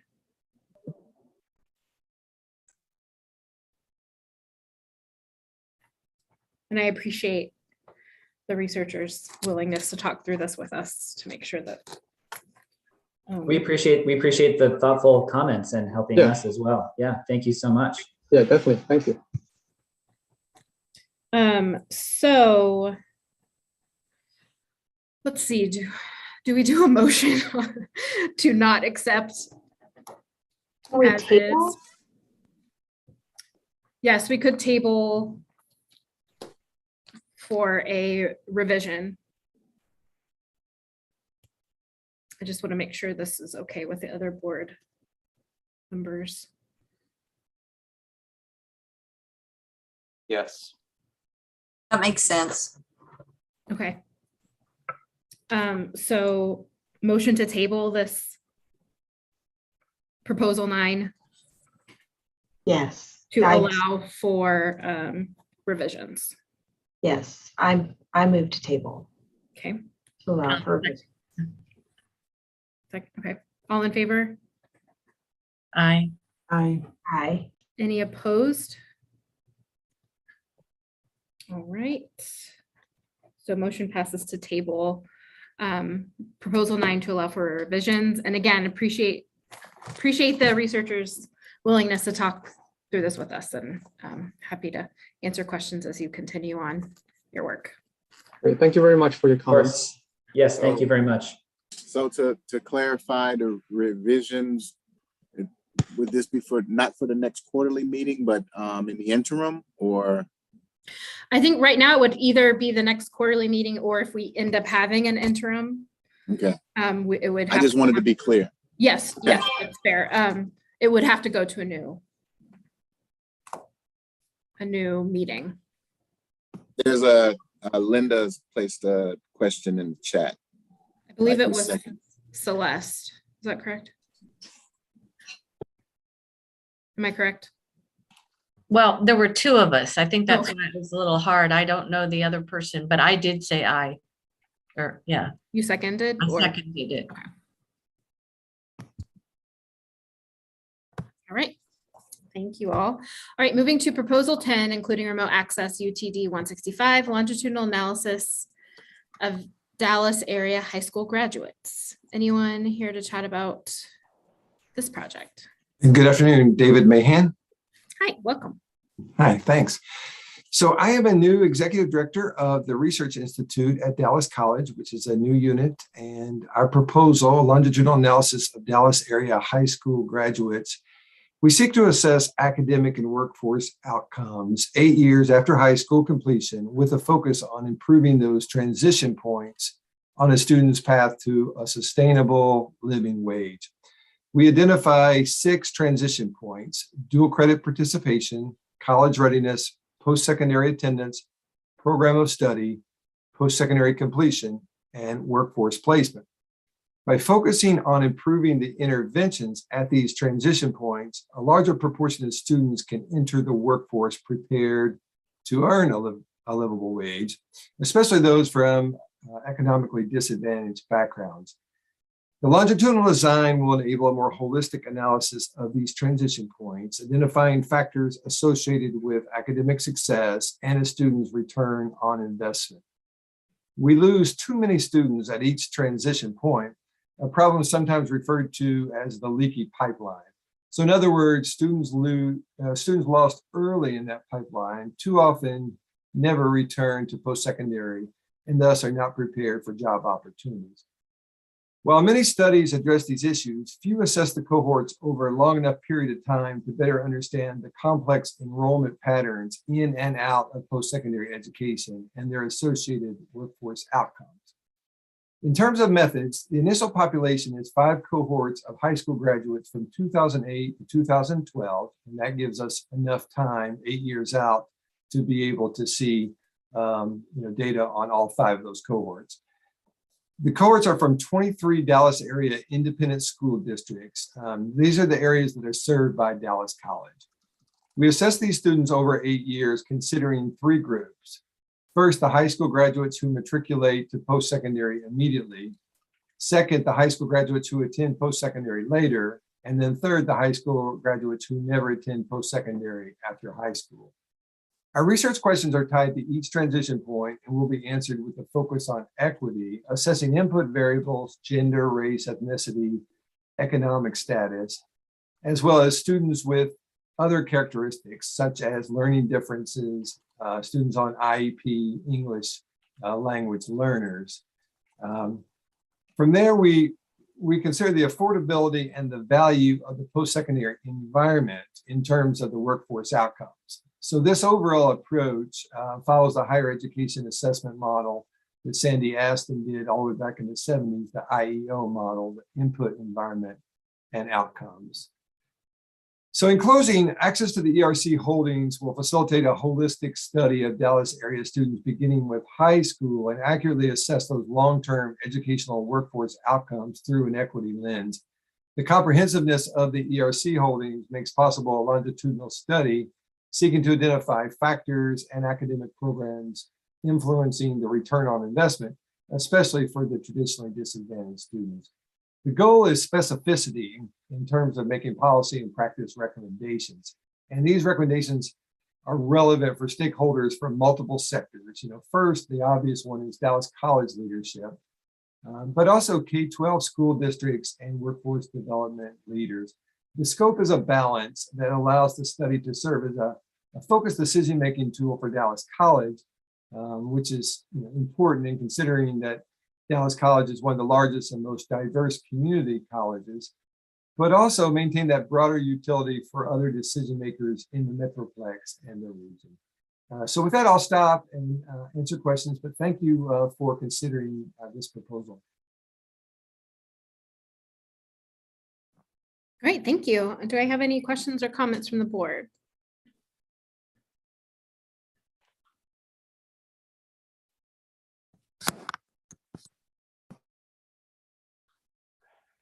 So it seems like you were looking at or trying to look at labor market outcomes, maybe by occupation and by where the people live or where they've ended up.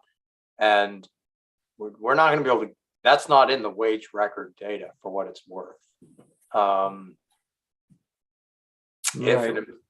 we don't, like, if they go to work for an employer with one site, okay, that data is you can reasonably assume that person lives somewhere near that place. But anybody who goes to work for someone who has multiple work sites, there's no way to know where in the state they are.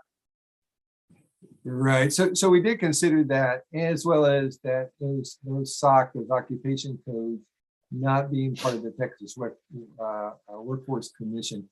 I think, Adam, the answer is, our analysis is more on the front end, on that IEO, on the inputs on the environment, just knowing that there's a sustainable, livable wage and that it is an effective return on investment, rather than really understanding kind of the geographic mobility as much as knowing that there's a successful outcome for a student that possibly started from a lower income background. Okay.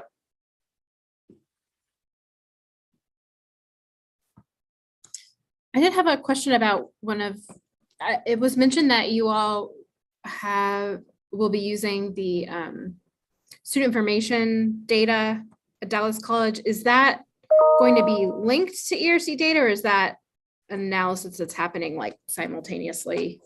The latter, Melissa. So when I reread the proposal in preparation for this discussion, I was thinking we should have been a little more clear with that, because we understand that we're not creating linked records and going down that path.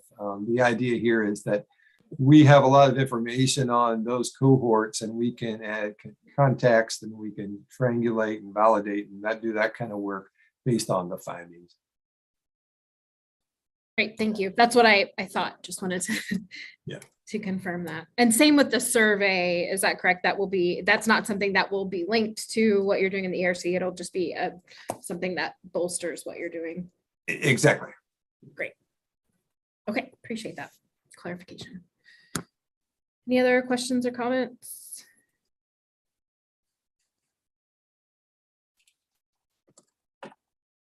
Yeah, again, about the data on page 13 is the data table. And I just noticed there's something off about the years that you requested, because you're trying to go 8 years after those graduating cohorts. So you would have to go into like up to 2020. Right. So in those, the TEA filings and those, we know that that information was previous to the cohort's outcome of graduating from high school, and so that's why those are earlier dates. But the wage information And that information, we have out to the present. So therein lies kind of that IEO model, more on the input side for those early cohorts. Some of the coordinating board data only goes till 2011. And you even want your last cohort to graduate in 2012. Right.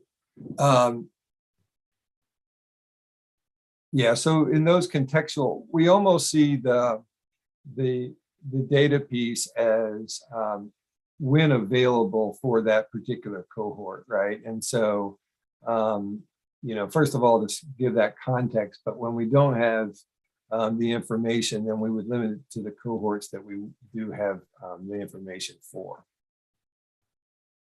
And then the other on the table, you just say TEA information. Wasn't sure what information that would be. There at the top, we had student TEA information, and then we have it spelled out across each one of those rows.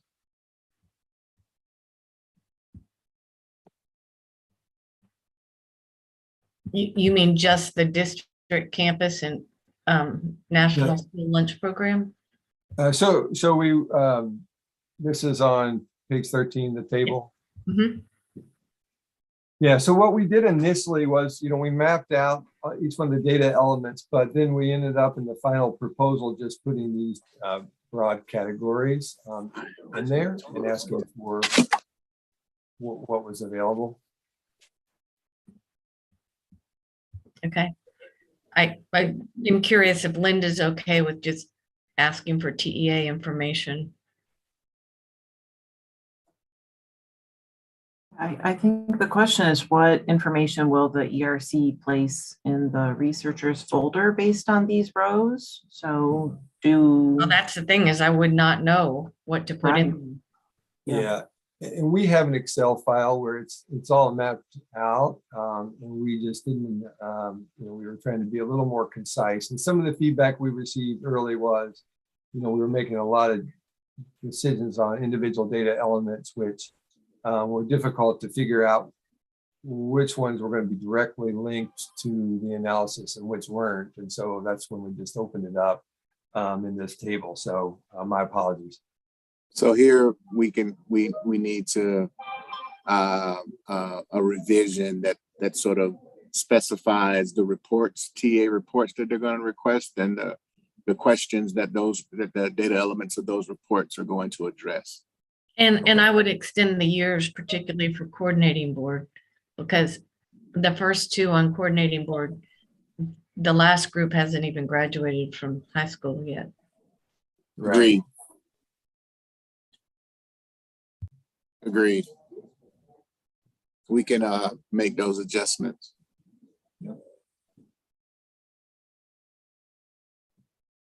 And we've approved versions before where, at least the name of the data set is in there. It doesn't necessarily have to say list every variable that will be used from it or not, but at least just the specific data set.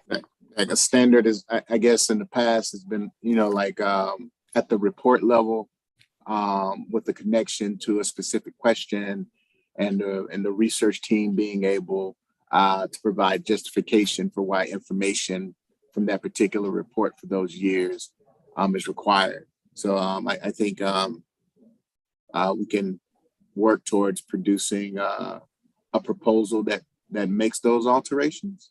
And I think that addresses both, I think that addresses your issue, Melissa, as well as Linda's and Celeste. And we do have that Excel file available for consideration, but not submitted with the initial. So I will review that again. Great, appreciate that. Well, then I will pose this to the board. How do we want to motion this? We could either, there's either we approve with the addition of this table but there would not be another review. Or the other option in between, no review again, just approve when it comes in, or postponing to the next meeting. The one in the middle would be that we motion to allow the chair, me, to approve once this revision is made. So those There's are certainly three our options. our preference would be that. I think there's precedent where for proposals where there are, sort of specific changes that can be made to the data request, that, there's conditional approval. Approval conditional upon those changes being made to the data table, where David will, this proposal will be more explicit about those data elements, the reports they're going to draw from, and making those connections to the research questions. Yeah, the difference now is, I will say, our legal has advised we can't do approvals through email. So a conditional approval would have to either be, there's no further review, we just accept when this table comes in, or the motion will say that I, as the board chair, can approve it once I review the data table. So Can you share the request with us and still do the approval? yes, I will be happy to share the request, but it cannot be an email that says, do you approve? I Yes. will not say that. If you So you want to review the table that is sent in before we. I'd be interested in seeing the request. So Linda would be allowed input, but you would make the final approval? Is that, because I just want to make sure that the process is sort of. I understand. I understand. I understand why. Yes. That is important. So. Yes, so Linda, yes, would be allowed Okay, excellent. input. It's just whether she trusts, we cannot say Linda also will approve over email. It's just that I would be the approver. We can send it to everyone to show what it is. But the motion would have to say that you give me the ability to approve ultimately once we see it. But there would not be an official approval made by anyone else on the board through email. And if that is not, that's kind of the in-between we can do. But if that is not okay, then we will have to table it and push it to another meeting after if everyone needs to see it and approve. So.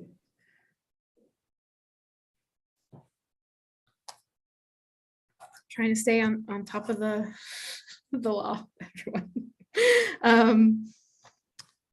So I probably, Linda and Adam would be those who usually are the ones who review those tables and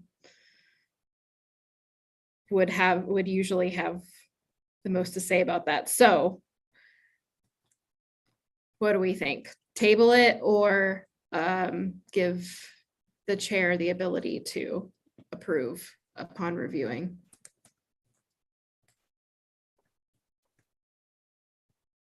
I personally trust your judgment. I do think that the data request is a standard basic piece of these proposals. So I do think it needs to be there, but I trust your judgment.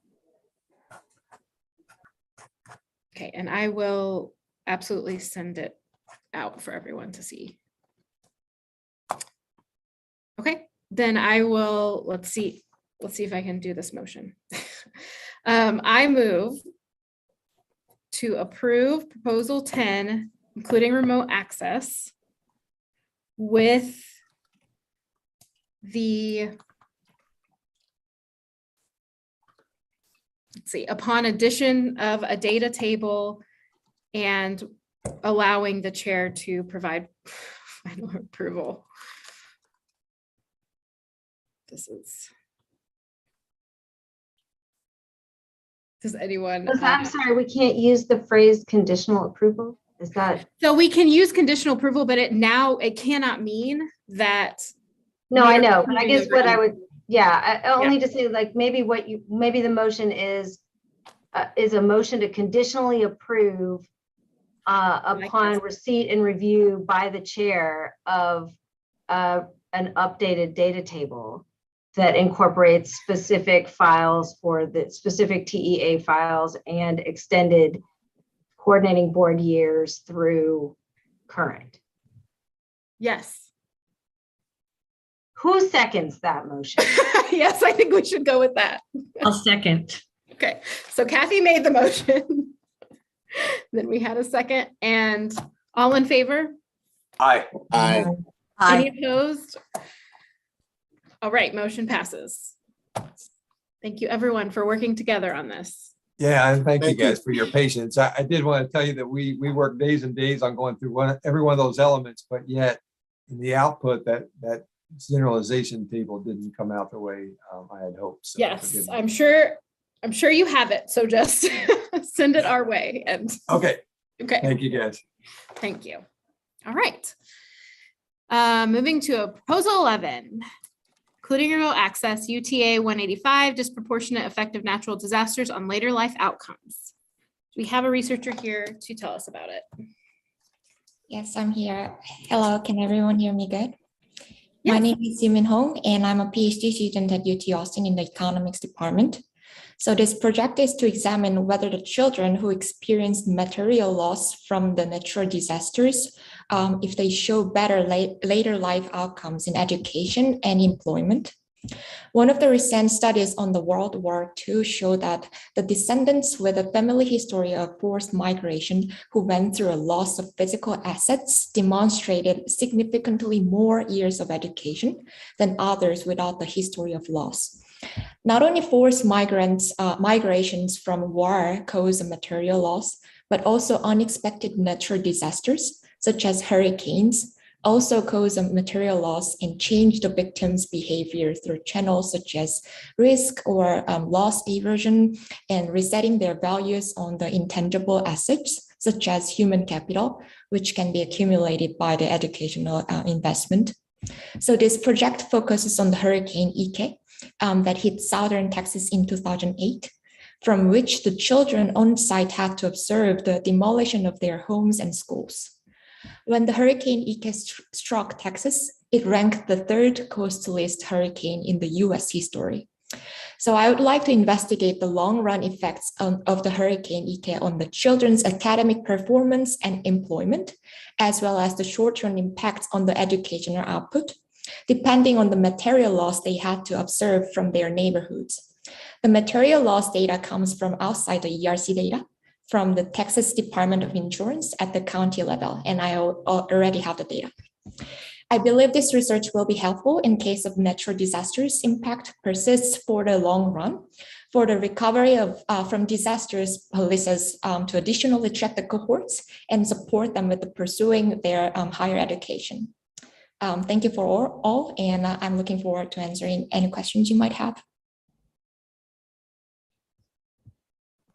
Thank you. Any questions or comments from the board on this one?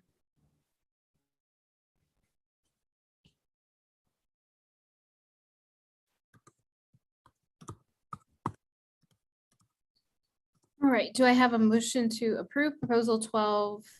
Sorry, I'm on the wrong screen. Proposal 11, including remote access.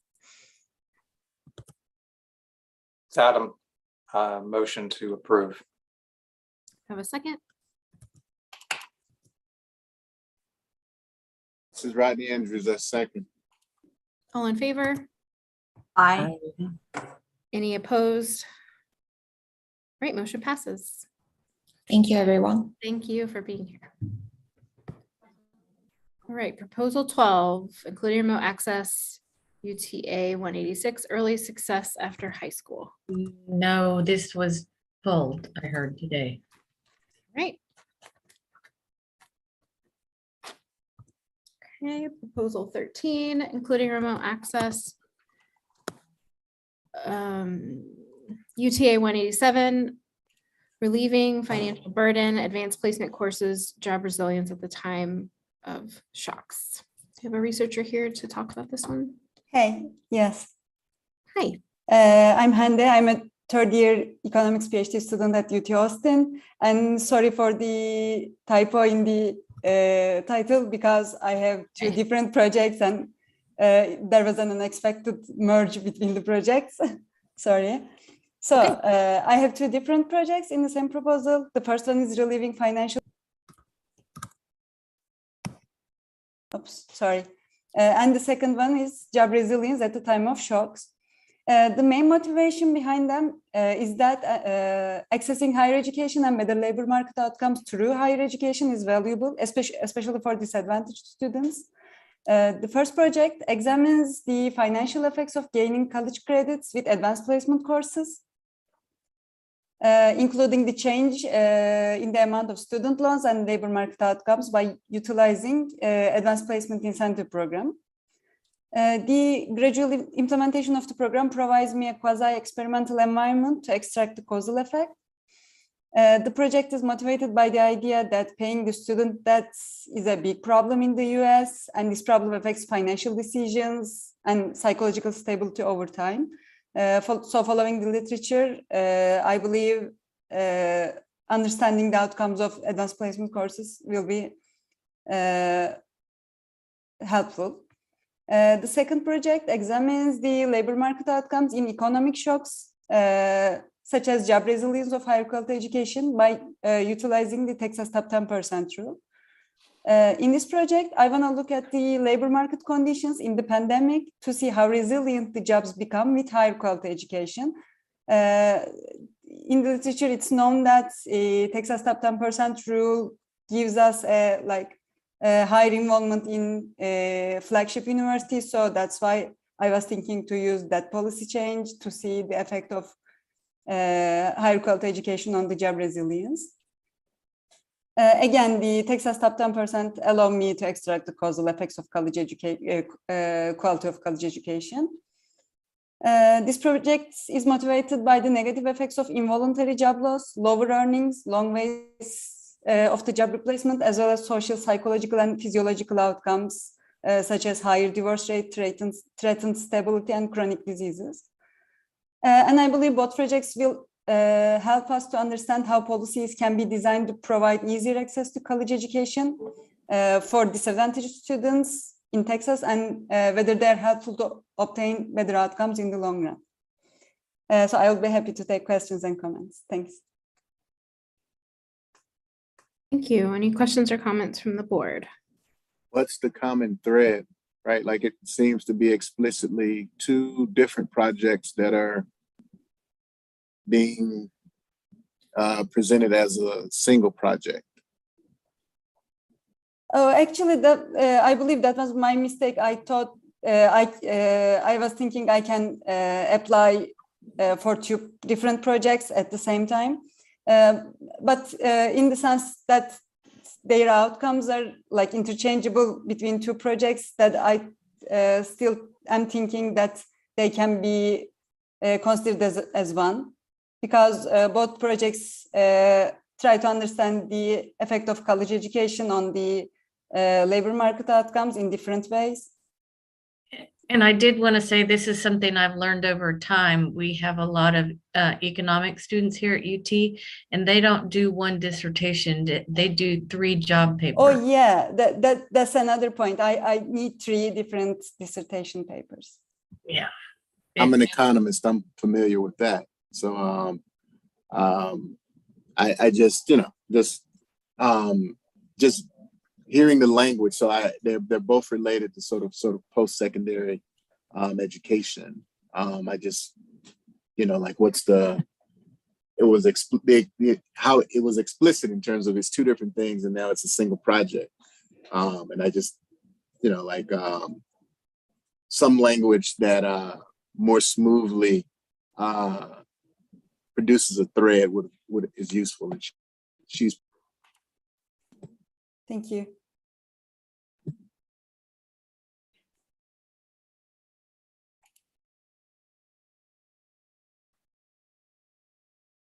I'm sorry if I missed this, but you don't actually gain college credit from taking the AP course. It's from taking the exam. Yes, yes. So did you address that in here? I'm sorry if I missed that. No, I didn't. I'm sorry. Yes, in my proposal, I stated that the students need to pass the AP courses. And actually, the thing that's offering more AP courses is I will be looking at the number of AP courses offered in each high school, and it will be an intention to treat effect, not the actual effect of passing the course. So access to the course and its impact on subsequent, but to access to AP courses and its effect on post-secondary outcomes. No information on uptake, right?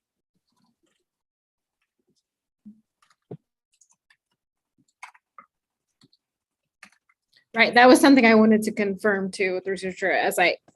When I reread it, I think I understand that your modeling, correct, does not need to take into account that a student got a 3 and then got the actual course credit. We don't need to know that for the modeling, which I understand, but also just so you know, we don't have that information. Yeah, I know. In the data, so yeah. I know, that's why I was trying to model it in this way.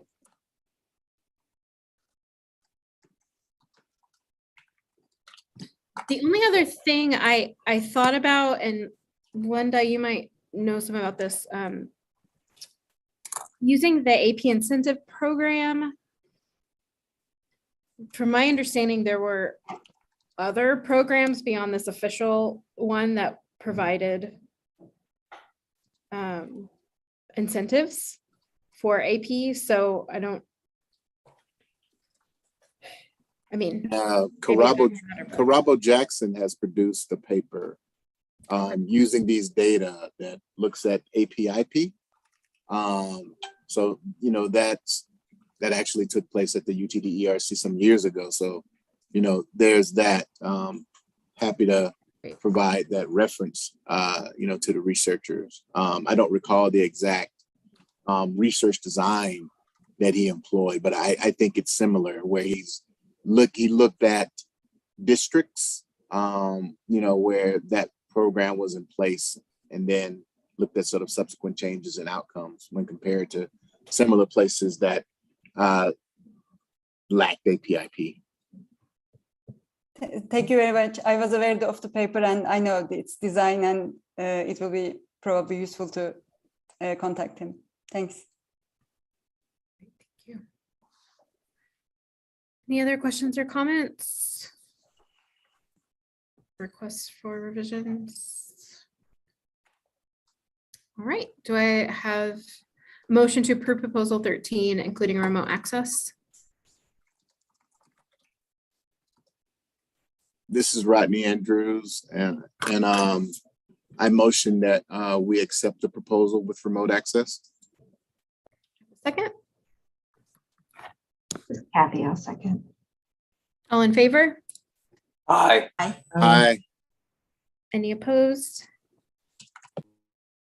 All right, motion passes. Thank you very much. Thanks. Good luck. Thank you. Right, proposal 14, including remote access, UTA 188, evaluating support for Texas Opportunity Youth. I have a researcher here to talk with us about this. Yes, good afternoon. My name is Ashwita Patnaik. I'm a researcher at the Ray Marshall Center. I'm also joined on this call by Dr. Greg Compton, who's another member of our research team. Thank you all for taking the time to review our proposal. The focus of our research study is opportunity youth in 4 metro areas of Texas. Opportunity youth are defined as youth between the ages of 16 and 24 who are not in school and not working. In 2019 in Texas, opportunity youth made up about 12% of all youth ages 16 to 24. So our study will provide policymakers with actionable information on the characteristics of opportunity youth, their education and labor market trajectories, and the impacts of programs that serve them. We mainly have 2 main research questions. With research question 1, We are looking to identify opportunity youth and track their education and labor market outcomes over time. We will be focusing on identifying the scale of opportunity youth specifically in 4 metro areas in Texas. And we will measure their short and long-term outcomes, including how long they stayed disconnected from school and work, their educational attainment outcomes once they were connected, and their long-term employment and earnings outcomes. With research question 2, we will be partnering with organizations in these 4 metro areas that are serving opportunity youth, and we will be focusing on understanding their outcomes and impacts. A related question that we are pursuing qualitatively is understanding how these providers adapted their services and continued supporting disconnected youth during the pandemic. The ERC data will allow us access to individual level and longitudinal educational and employment data, which is critical to determine the progress and outcomes of opportunity youth. We appreciate your review, and I'm happy to answer any questions. Great, thank you. Questions or comments from the board?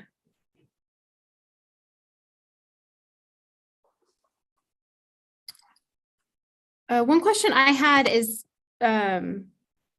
seems like GED information would be important for this student population, and I believe it's a separate data set. Is that correct, Linda? It's not in the grad file. It's a separate request. So, yeah. Yeah, and I did not see that in the Good catch. list. So is that something you all would? We don't receive it, but I do know it's collected.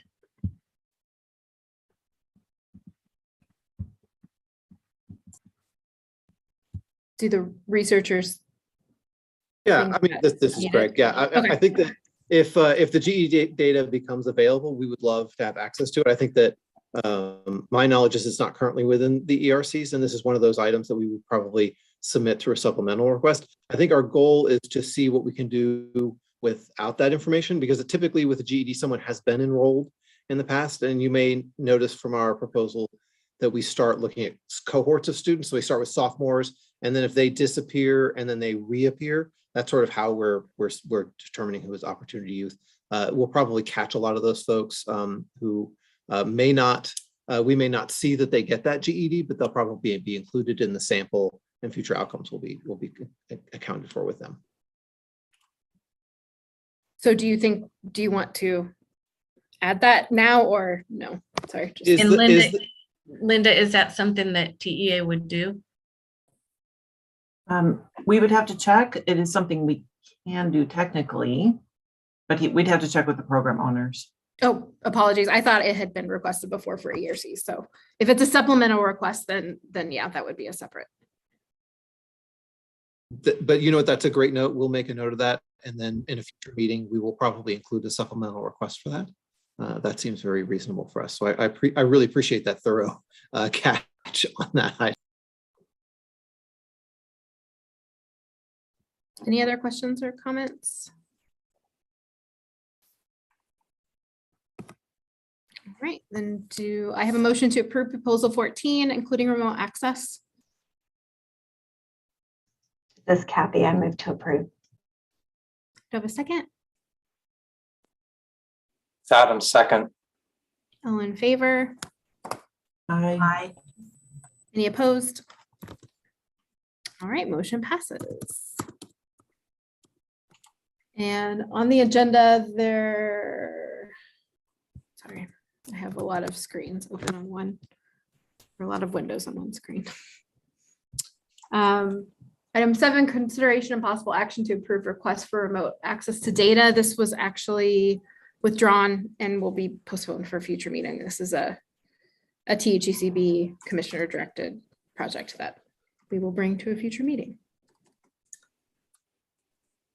Item 8, discussion and board operating procedures. So this is where in the past 2 meetings we've discussed the work groups.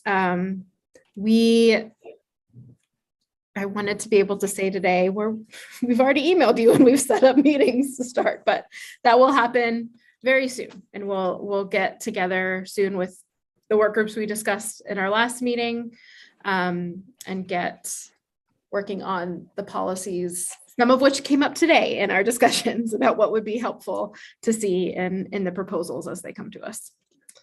Any other lingering comments for this open time in our agenda?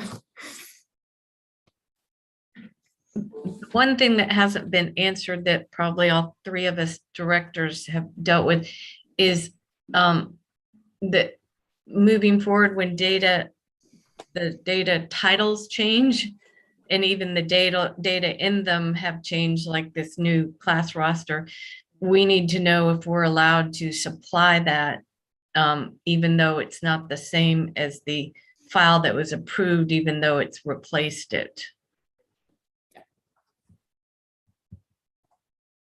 Yes, that's a good question. And I do have that written down. Anything else for the record? Does that also apply to like when data elements kind of move it? You know, I use the higher ed data. I remember, you know, like when you sort of move from report 2 to report S, right? If you're thinking about sort of performance, because, you know, there are these sort of, I think Celeste points out, these sort of subtle changes that you don't see, but that are germane to the question. And I think oftentimes that sort of, that comes up, you know, during the actual meeting. So I agree with Celeste on that. Like, I just wanted to expand it in case, because sometimes no, that's a good point. Data elements move as well. And there's new data elements. Right. Yeah. Yeah, I think that's fair, that should be clear. Great, thank you. All right, then moving on to the next slide, which I think is adjournment. Do I have a motion to adjourn? Sorry, don't mean to sound so eager. I've enjoyed our time together. Do I have a motion to adjourn? This is Rodney Andrews. I motion to adjourn. Do I have a second? I second Celeste. All right, all in favor? Aye. Any opposed? Motion passes. Thank you all so much for your time and expertise. Thank you. Thank you. Bye.